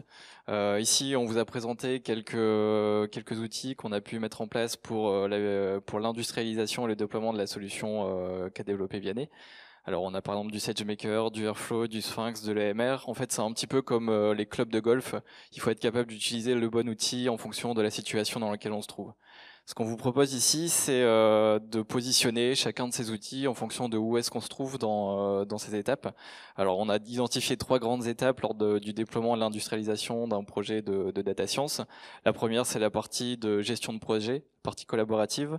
Ensuite, on a une partie de développement et une partie de déploiement de la solution. À titre d'exemple, en termes d'outils sur ce projet, pour la gestion du projet, on a utilisé des outils comme Confluence pour la documentation, des outils comme Slack pour échanger et interagir avec les différents membres de l'équipe projet. Sur la partie développement, on a utilisé par exemple SageMaker Studio qui va vous proposer un environnement de type JupyterLab sur AWS. Concernant la partie code versionning, on va utiliser du GitHub, du PyTest ou du Sphinx pour la partie test unitaire et documentation du module Python. Concernant la partie déploiement, on a utilisé pour l'intégration continue et le déploiement continu GitHub Action, Airflow pour la partie scheduling, pour planifier nos opérations, et enfin pour la partie détection du drift de notre modèle et de l'alerting, on a travaillé avec un outil qui s'appelle QuickSight. Maintenant qu'on a mis un peu les bases de ce qu'on voulait faire en termes de mise en production, rentrons un peu dans le détail de qu'est-ce qu'on a fait vraiment. Alors en termes de data collect et de préparation de données, donc Vianney nous l'a présenté tout à l'heure, donc c'est qu'est-ce qui a été fait d'un point de vue modélisation. Déjà c'est la collecte de la donnée, récupérer les données de tout ce qu'on a chez Decathlon en termes de vente, en termes d'informations sur les magasins. Un cleaning. Ensuite, la reconstruction Covid, qui est un élément important puisque ça fait intervenir par exemple un IGBM, et aussi une partie préparation de données, parce que DeepAR étant un modèle de deep learning compliqué, il y a besoin de mettre la donnée au bon format. Alors comment est-ce qu'on a orchestré toute cette partie data préparation, data collect? On est passé maintenant dans un mode où on utilise du coup le data lake de Decathlon, qui nous permet du coup de récupérer plein de données qui sont mises à disposition par les domaines métiers de Decathlon, les équipes stock, les équipes finance, les équipes produits ou offres. On a utilisé du coup PySpark qui nous a permis du coup d'utiliser la puissance d'un moteur, d'un framework Spark qui permet du coup de faire de la transformation et de l'ETL. Et on a fait tout ça sur MER qui sont des clusters du coup managés chez AWS. L'idée c'était d'avoir un maximum de flexibilité. Pourquoi? Parce que on sait que ce projet-là qu'on vous montre aujourd'hui, c'est pas le seul de ce type-là qu'on va avoir à faire au Data Lab. Et du coup, l'idée, c'était capable par la suite de répliquer ce qu'on a fait et potentiellement d'agrandir à des nouveaux types de données. Et on n'a pas que du parquet qui est bien formaté. Donc, on veut de la flexibilité. Et un point important qui est mis ici sur cette slide-là, c'est aussi la partie Glue, Metastore. Et ça, on voulait en parler. Pourquoi? Parce que du coup, ça permet en fait de partager de la métadonnée, donc des informations sur les données qui sont disponibles chez Decathlon, entre les différentes équipes de Decathlon. Et du coup, nous, on a utilisé du coup ce Metastore technique qui est Glue pour pouvoir récupérer une donnée, par exemple la donnée client. Donc voilà pour la partie data collect.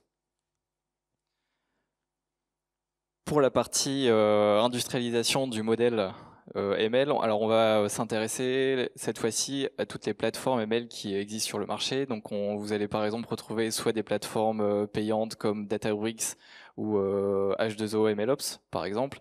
Vous avez à disposition des plateformes open source comme Kubeflow ou MLflow.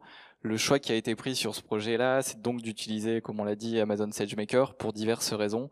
La principale, c'est pour des questions de performance. Donc on l'a vu précédemment, l'algorithme qui performe le mieux sur ce sujet de prévision de séries temporelles, c'est DeepAR, et il se trouve qu'on a une implémentation qui est complètement managée dans AWS pour faciliter l'apprentissage de notre modèle sur des machines adaptées, par exemple.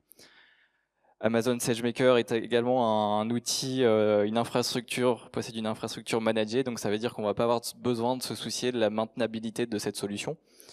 On a également l'avantage d'avoir une solution qui va nous permettre de créer un environnement reproductible entre notre environnement de développement dans Amazon SageMaker Studio et dans notre environnement de production. Donc ça passe par l'utilisation, par exemple, entre autres d'images Docker. Et enfin, dernier point, c'est pour des aspects de sécurité. On n'a pas étant donné qu'on travaille sur une plateforme managée, on n'a pas à se soucier des VPC liés aux instances qu'on va utiliser pour l'entraînement et l'inférence de notre modèle. Sur ce sujet, on a créé donc 2 chaînes encapsulées, on appellera ça pipeline pour notre sujet. Donc le premier, c'est un pipeline d'apprentissage et d'inférence qui se compose ici du coup de 5 étapes. La première, c'est tout simple, c'est l'étape d'apprentissage de notre modèle avec DeepAR. Les 2 étapes suivantes consistent à sauvegarder et enregistrer notre modèle dans le registre de modèle de SageMaker. L'avant-dernière étape consiste à faire les prévisions, donc l'inférence de notre modèle avec qui a été sauvegardé dans notre registre de modèle. Et la dernière étape consiste à évaluer une métrique et évaluer la qualité des prévisions qu'on est en train de faire et qu'on va potentiellement fournir à notre métier. Donc ça, c'est notre pipeline d'apprentissage et d'inférence. Et on a aussi un deuxième pipeline qui est le pipeline HPO pour l'optimisation des hyperparamètres de notre modèle. Ce pipeline est constitué de 2 étapes. Une première qui consiste à préparer les données pour le tuning et une étape du coup de tuning et de recherche des meilleurs hyperparamètres de notre modèle. Quand on parle déploiement, on parle automatisation. Sur la partie automatisation, rien de nouveau, on va utiliser les basiques du software engineering, donc on parle d'intégration et de déploiement continu. L'objectif, c'est quoi? C'est de s'assurer que on soit capable de délivrer rapidement une nouvelle fonctionnalité en production, de développer, de déployer également régulièrement des éventuelles nouvelles fonctionnalités parce qu'on a peut-être identifié des bugs, entre autres. Et d'éviter le fait d'avoir des bugs en production. Donc tout ça, c'est l'objectif de cette intégration continue et ce déploiement continu. Alors c'est concrètement, qu'est-ce qu'on va y retrouver à l'intérieur? C'est par exemple quelques tests de qualité du code. Donc ça passe par l'exécution de tests unitaires par exemple. On va retrouver la construction de l'image Docker et le fait de la pousser du coup sur un registre de container par exemple. Par contre, ce qui est vraiment nouveau dans la partie data science et qu'on ne va pas retrouver dans la partie de software engineering, c'est ce qu'on appelle la CT pour continuous training, donc l'apprentissage continu. L'objectif ici, c'est quoi? C'est d'être capable de maintenir notre modèle en production avec une bonne précision, une bonne performance. Et pour ça, ça veut dire quoi? Ça veut dire avoir une stratégie qui nous permet d'adapter à d'éventuels changements de contexte. Comment on implémente une intégration continue? Comment on implémente un apprentissage continu? C'est très simple, il y a 3 étapes. La première, c'est de définir une métrique de qualité, de la monitorer au cours du temps. Une fois qu'on est capable de la monitorer, on a simplement à définir un seuil à partir duquel on va entreprendre une action qui va être, par exemple, soit être capable d'alerter les data scientists ou l'équipe que le modèle qui a été en production a fourni des mauvaises performances. Et du coup, on va avoir besoin de faire quelque chose. Alors ce qu'on va voir par la suite, c'est comment définir cette métrique de qualité et quelle action entreprendre. Alors, on définit une nouvelle métrique. Alors, pourquoi on ne peut pas prendre la WAPE sur les prédictions actuelles? Parce qu'on ne peut pas attendre 16 semaines que le modèle fasse de mauvaises prédictions pour intervenir. Donc, on va créer un indicateur qu'on va pouvoir mesurer immédiatement après l'inférence. Alors pour ce faire, on a créé une baseline dite naïve, c'est-à-dire que si on regarde le passé, on est capable pour chaque magasin d'avoir calculé le pourcentage pour les 16 semaines où on prédit le pourcentage moyen qu'il y a eu sur les 10 dernières années, par exemple, en prenant l'année roulante de 52 semaines. Donc là, vous avez un exemple pour une série temporelle de l'ensemble des pourcentages qui ont été réalisés, font un magasin. Donc vous voyez que c'est assez, il y a pas mal de bruit. Par contre, lorsqu'on va moyenniser et qu'on va comparer ce pourcentage avec notre prédiction, elle aussi passée en pourcentage, on a quelque chose de beaucoup plus joli. Et vu que là, on a deux séries temporelles sur le même horizon, 16 semaines, eh bien, on peut tout simplement utiliser la WAPE, notre métrique, et voir si notre prédiction est plus ou moins proche de la baseline dite naïve.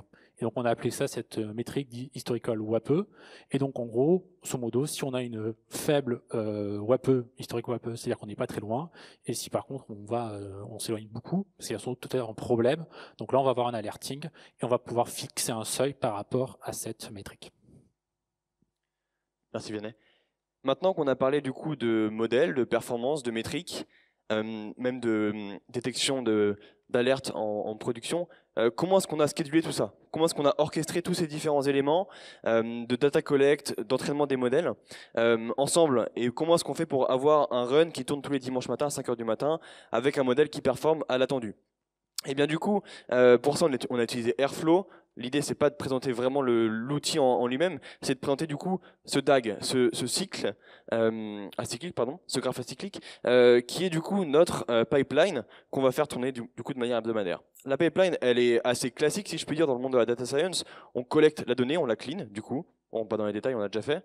Ensuite, on entraîne un modèle. Et c'est là où c'est intéressant, c'est que du coup c'est dans cette phase-là d'entraînement du modèle qu'on va être capable de rajouter du coup cette partie de continuous training où en fait on va directement être capable de l'évaluer, donc de savoir si go no go on envoie la donnée d'inférence ou si alors si jamais on a une performance du modèle qui n'est pas suffisante, on va être capable de prendre une action, comme l'a dit Corentin, et du coup de déclencher un HPO, de déclencher un réentraînement du modèle. Une fois qu'on a fait ça, eh bien, on a un nouveau modèle, une V2 si je puis dire. Là, on va être capable, pareil, idem, on va être capable de le réévaluer. Et si jamais là, on est dimanche matin à 5 h du matin, le modèle il n'arrive pas à entraîner, et ben là, qu'est-ce qu'on fait? On alerte les data scientists, et le lundi matin, nous, on aura une action à prendre pour essayer de creuser. Globalement, on a fait tout ça du coup dans Airflow, grâce à la magie un peu de cet outil qui est très très performant. Et du coup, l'idée c'est qu'on arrive à ce graphe acyclique qui est composé de 3 étapes. Et du coup, qu'on peut voir ici visuellement comme une suite d'étapes qui sont bien orchestrées les unes avec les autres. Globalement, on pourra rentrer plus en détail après. Alors, donc là, on avait vu que le continuous training, on pouvait le voir de manière globale pour le rentraînement global du modèle, mais des fois, on peut avoir des problèmes locaux. Donc nous, on a eu un problème local à un moment donné, c'était les Pays-Bas. Si vous vous souvenez, à cette Noël, il y a eu un confinement brutal. Ils ont décidé de fermer pendant 4 semaines tous les magasins. Et donc, nous, vu la stratégie qu'on a adoptée, on est entre guillemets, puisqu'on fait de la reconstruction a posteriori des périodes Covid. Donc c'est un cas qu'on n'avait pas prévu lorsqu'on a designé la solution. Et donc ce qui s'est passé, c'est que le modèle a vu des ventes à 0, donc il anticipait une remontée mais assez faible des ventes peu après. Et donc pendant 4 semaines, on a pu observer localement, puisque la WAPE, comme je disais, on peut la voir à différents niveaux d'agrégation, on peut la voir globalement sur l'ensemble des pays, on peut la voir aussi par pays, par magasin ou par département. Et lorsqu'on regarde par magasin, notre WAPE historique était en rouge, c'est-à-dire qu'on avait une WAPE qui était assez forte, et on était capable de voir que pour les Pays-Bas, pendant 4 semaines, on allait faire un peu n'importe quoi. Voilà. Alors en conclusion, maintenant qu'on a parlé du coup de l'approche data science et du déploiement, qu'est-ce qu'on peut en retenir du coup de toute cette histoire qu'on a créée ensemble au Data Lab? Premier point technique, du coup un technical post-mortem. Les points un peu négatifs ou qu'on pourrait dire points d'amélioration. Le premier c'est sur l'outil managé d'AWS qui s'appelle MWAA, qui est en fait un Airflow managé et qui n'est globalement pas très mature. Il est en phase de maturation si on peut dire, mais en fait il y a un lag énorme entre les releases de l'outil open source Airflow et du coup la mise à jour et l'intégration dans le système AWS. Du coup ça c'est potentiellement le premier problème qu'on a rencontré. Deuxième problème, SageMaker. SageMaker est un outil très complet, mais du coup très complexe. Et malheureusement, la documentation SageMaker, les exemples officiels du coup du blog AWS restent un peu sparses, si on peut dire, pour reprendre la recommandation juste avant. En termes de data visualisation également, on a dû intégrer du coup un deuxième outil qui est QuickSight pour pouvoir du coup permettre une visualisation sur ce qu'on a sur SageMaker. Et également, puisque SageMaker est quand même un outil propriétaire, il est complexe et du coup il y a une courbe d'apprentissage qui est au final assez élevée. On finira quand même par une note positive. Donc, on a bien apprécié l'utilisation de l'outil du combo Glue, Catalogue et Spark pour la partie lecture des données et utilisation des métadata que nous fournit le Data Catalogue, le Glue Catalogue. On était satisfait aussi de l'utilisation de Docker sur EMR, donc on a commencé le projet par installer toutes les dépendances liées par exemple à la data préparation sur un EMR, et lorsqu'on est passé sur Docker depuis EMR6, ça nous a vraiment facilité le travail et ça nous a évité des bugs en production.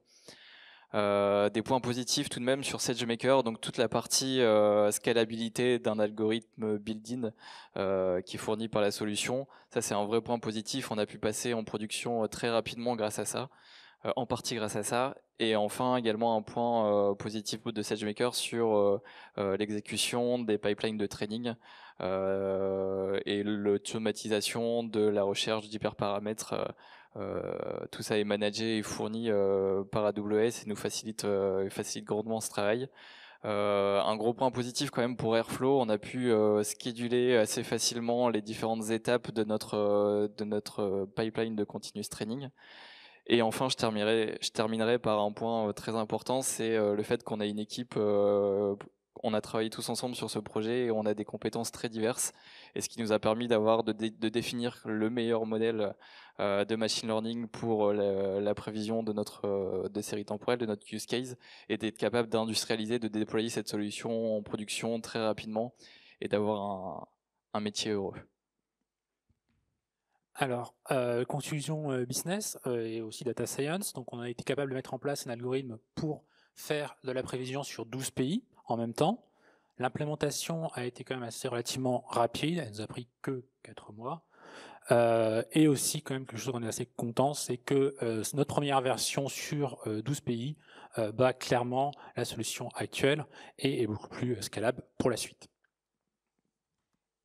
Eh ben, quand on pense que c'est fini, c'est pas encore fini. Du coup, voilà, qu'est-ce qu'on va faire après? Le business, le métier, voilà, nous a challengé, nous a dit, ok, vous avez développé un modèle qui est bien plus performant que les prévisions humaines à 16 semaines, mais est-ce que vous seriez capable d'être aussi bon à 70 semaines? Donc, avec un horizon qui est bien plus étendu que 16 semaines. On ne sait pas, on va voir. Deuxième étape, c'est aussi celle d'étendre l'implémentation de cette solution dans d'autres pays. Aujourd'hui, nous l'avons développé pour une dizaine de pays dans le monde, voilà, pour Decathlon. L'idée, c'est de le déployer dans tous les pays Decathlon. Et troisième étape qu'on a déjà commencé à travailler, c'est celle de transférer la solution au sein du lab de Decathlon vers les équipes fabriques, comme celle de David et Mickaël tout à l'heure, qui sont des équipes plus orientées run des solutions, pour que nous, lab, on puisse être déchargés et avoir plus de disponibilité pour expérimenter de nouvelles solutions qui demain iront en production, en run chez les équipes fabriques. Donc c'est tout pour la présentation. Je vous remercie, on vous remercie. Et ce n'est pas pour écourter le temps des questions qu'on aura, mais juste pour éviter qu'on oublie. Derrière vous, il y a un buffet, donc à la fin, on sera heureux de s'entretenir avec vous et continuer l'échange. Mais là, bien évidemment, nous, on est là encore pour les questions. Merci.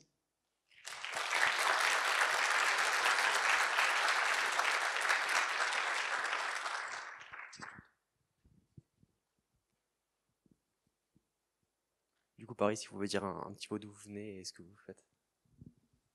Bonsoir, Kevin Torti, je travaille en tant que data analyst chez Verbaudet.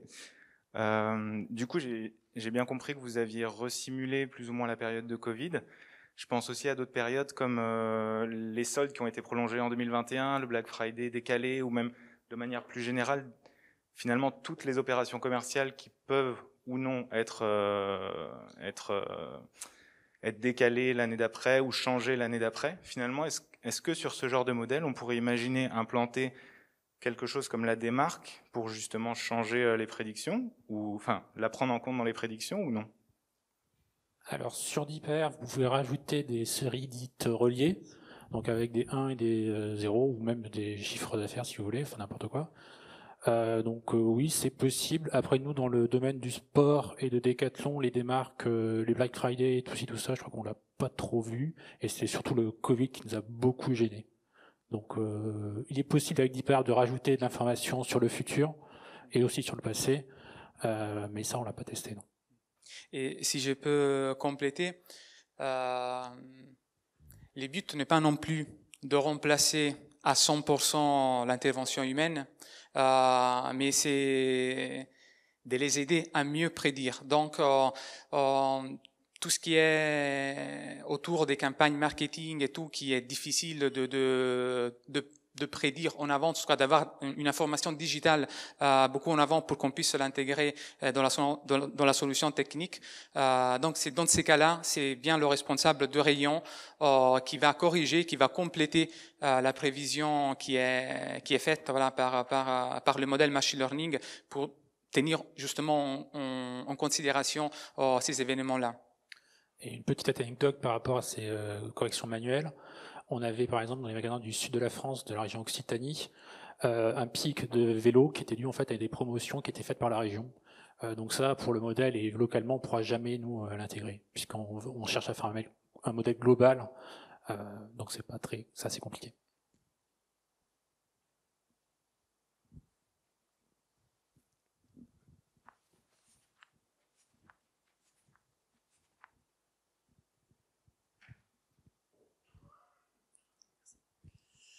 Bonjour, je m'appelle François, data scientist chez Kima. Alors moi j'avais une question, c'est vous faites des séries temporelles pour essayer de prédire le chiffre d'affaires, afin ensuite que les managers puissent prendre des décisions business appropriées. Pourquoi le chiffre d'affaires plutôt que par exemple le volume des ventes, et aussi comment gérer le fait que du coup le chiffre d'affaires passé a lui-même été influencé par des décisions business qui ont été faites elles-mêmes sur des prédictions qui avaient été faites à l'époque? Alors pourquoi le chiffre d'affaires et pas autre chose parce que c'était une demande business. Donc aujourd'hui, le pilotage au niveau des magasins et des responsables des rayons, c'est bien de piloter le chiffre d'affaires. Donc c'est piloter ce que le magasin est capable de générer en termes de valeur, de richesse. Et effectivement, la deuxième question, c'était autour de... Pardon. Du coup, en fait, le chiffre d'affaires passé a lui-même été influencé par des décisions qui ont été prises suite à des prédictions passées. Exactement. Là, c'est une très bonne question. Je pense qu'on fait avec ce qu'on a. Donc, et on ne peut pas tout savoir, on ne peut pas tout connaître et on ne peut pas tout corriger et prendre en compte. Ce qui nous a vraiment animés, c'était aujourd'hui on a une prévision qui est faite manuellement, qui a 63% d'erreurs. Est-ce qu'on peut l'améliorer? Donc, c'était surtout cette approche-là et qui était suivie. On n'a pas la présomption de dire que c'est le dernier modèle qui est le plus performant, mais voilà, c'est le modèle qui à ce stade, après le temps qu'on avait à disposition, a permis d'améliorer la solution actuelle. D'autres améliorations sont effectivement possibles, donc prendre en compte aussi soit d'autres choix de modèles, mais voir comment retraiter, corriger et prendre en compte voilà, les événements qui se sont réalisés dans le passé et voir si ce sont des événements récurrents ou pas. Voilà. Pour compléter sur le chiffre d'affaires, je pense aussi parce qu'on est au niveau département, donc les quantités n'ont pas trop de sens à ce niveau-là pour la hiérarchie produit. Alors ma question du coup c'était surtout dans le cadre d'une décision pour anticiper par exemple le nombre de vendeurs dont on va avoir besoin dans un magasin. A priori, c'est plus le volume d'achat et le nombre de clients qui est important plutôt que le chiffre d'affaires lui-même. Après, on peut toujours dire qu'il y a une corrélation entre les deux. Mais... Mais peut-être que je n'étais pas clair, mais en fait, c'est vraiment, comment dire, le process chez Decathlon est fait comme ça. Donc, comment dire, aujourd'hui, on demande aux responsables des rayons de piloter les chiffres d'affaires parce que ça permet du coup de savoir à combien d'argent finalement rentre dans les magasins et de combien on dispose pour pouvoir investir.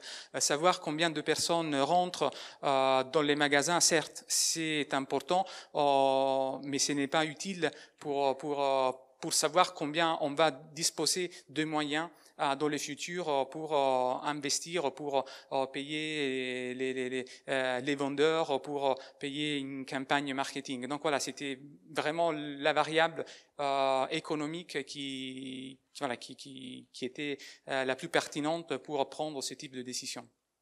Ça marche, merci.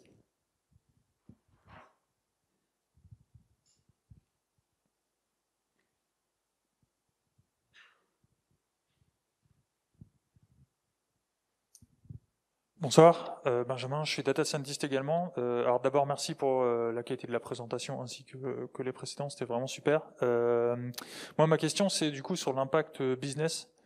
Comment vous avez fait pour le mesurer? Parce qu'au-delà de la WAP et tout ça, si vous avez moins de chiffre d'affaires dans tel rayon, il y aura peut-être besoin de moins de vendeurs, mais il y aura toujours un effet de palier où le rayon, de toute façon, il y aura personne à ce moment-là et on peut améliorer la métrique. Mais enfin, au vu du chiffre d'affaires, dans tous les cas, il y aura personne. Donc même si tu as une meilleure métrique là-dessus, ça va pas changer la décision finale du nombre de personnes que tu mets dans le rayon à ce moment-là. Je sais pas si c'est clair. Et donc du coup, la question qu'il y a derrière, c'est ok, on a amélioré nos métriques, on est passé de 63 ou 73%, je sais plus, à beaucoup moins que ça, tant mieux. Mais est-ce que vraiment vous avez réussi à mesurer l'impact que ça a eu sur les décisions finales, c'est-à-dire le nombre de personnes qu'on met en magasin et en définitive l'économie en espèces sonnantes et trébuchantes qui est faite par le fait de ne pas avoir mis du monde là où il n'y en avait pas besoin et à contrario d'avoir mis du monde là où on en aurait mis moins. Est-ce que vous avez réussi à mesurer ça? Très bonne question. Alors, la réponse est longue. Alors, nous, dans le lab de Decathlon, on estime, avant de commencer un projet, il y a ici des data value engineers qui est vraiment leur spécialité, on estime la potentialité de valeur de chaque use case. Et quand du coup ce travail a été fait pour ces use cases là, effectivement il y avait plusieurs lignes. Une est celle aussi de c'était le temps que le responsable des rayons passe à piloter leur activité, donc leur pilotage, aujourd'hui est drastiquement réduit par une solution qui est voilà, complètement automatique, sauf voilà, dans certains cas plus spécifiques où doivent reprendre la main. Donc il y a déjà une création de valeur qui est là. Et effectivement, on ne peut pas annuler ou réduire à zéro le nombre de vendeurs dans un magasin, mais on peut mieux agencer au cours de l'année. Sûrement, on peut optimiser parce que voilà, le coût le plus important dans la gestion d'un magasin reste quand même le personnel. Donc, optimiser les heures du personnel est très important. Est-ce qu'on l'a déjà fait? Non. Dans le sens, voilà, comme on vous a raconté, nous, on est le lab de Decathlon, on a développé la solution. C'est maintenant que la solution est en production et on est en train de finaliser aussi le transfert. Donc, comment dire, la valeur qui sera réellement générée, on la connaît pas encore, mais c'est sûr qu'on va la mesurer. Et après, il y a toute une autre création de valeur qui est beaucoup plus compliquée à prédire, comment dire, à estimer maintenant. C'est tout ce qui est investissement. Donc savoir savoir de manière plus précise combien on va générer de chiffre d'affaires, ça nous permet aussi de prendre des meilleures décisions en termes d'investissement, d'activité marketing, commerciale dans les magasins. Mais aujourd'hui, ça reste potentiel. Merci. Y a-t-il d'autres questions?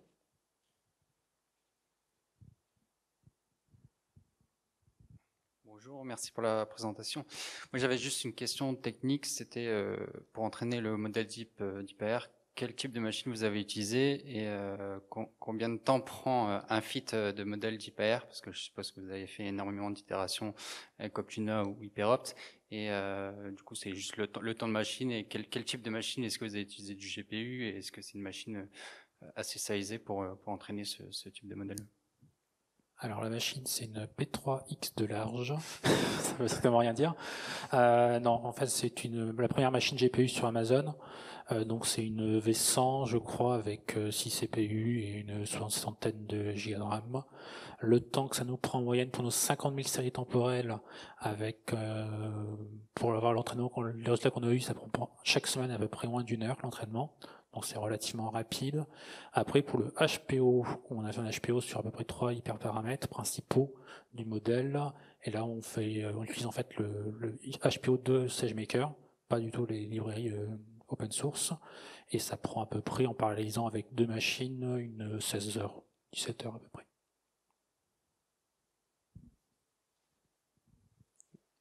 Une autre question?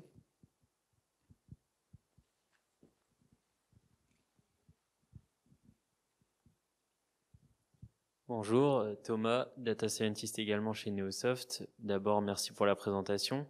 Et moi, c'est plus sur la partie data cleaning. Comment vous êtes arrivé à choisir cette solution d'interpolation avec l'IGBM? Alors, en fait, on a été aidé un peu. Rendre à César ce qui est à César. On a une équipe forecasting qui faisait déjà du forecast, elle, sur plutôt des prévisions niveau Europe et niveau modèle, donc beaucoup plus bas niveau de la hiérarchie, et eux avaient déjà implémenté ce type de méthodologie. Donc nous, ce qu'on a fait, c'est qu'on a récupéré leur code, on l'a modifié un petit peu, et ça a plutôt bien marché. Alors, pourquoi on a fait l'IGBM? C'est que d'après l'autre équipe, c'est le modèle qui marchait le mieux.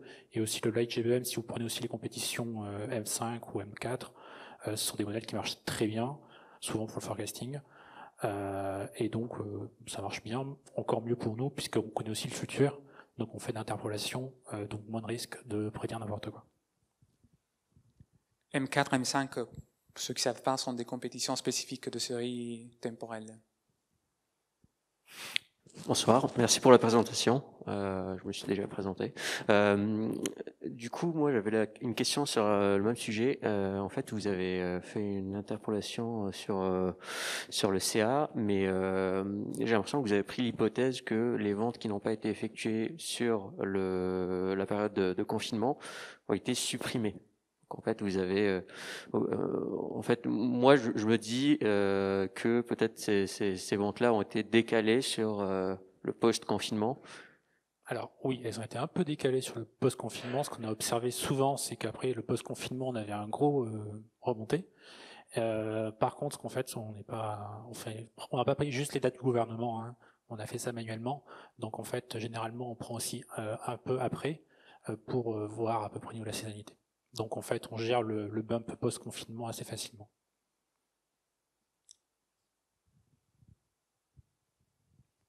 Une autre question?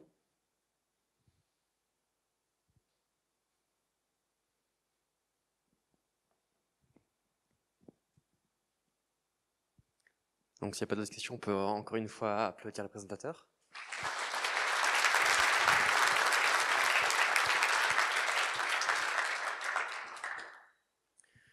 Donc c'était du coup la dernière présentation de cet événement. Du coup, merci à tous d'être venus. Et avant de terminer, notre prochain événement du coup de DataLille est déjà en ligne. Donc si vous intéresse, n'hésitez pas à vous inscrire. C'est un événement sur BigQuery et un cas d'usage du deep learning appliqué sur de la computer vision. Donc si vous êtes intéressé, n'hésitez pas à vous inscrire. Donc je remercie du coup tous les speakers qui ont parlé aujourd'hui. Je pense que c'était des présentations très claires qui ont été très travaillées et ça nous a appris beaucoup de choses. Je remercie aussi Decathlon Technologies d'être partenaire de cet événement et de nous avoir pu nous recevoir aujourd'hui. Et je vous remercie à tous d'être venus parce que sans vous non plus, il n'y aurait pas eu d'événement. Et je vous invite à du coup aller au buffet derrière pour continuer à discuter, à apprendre à se connaître et échanger. Merci.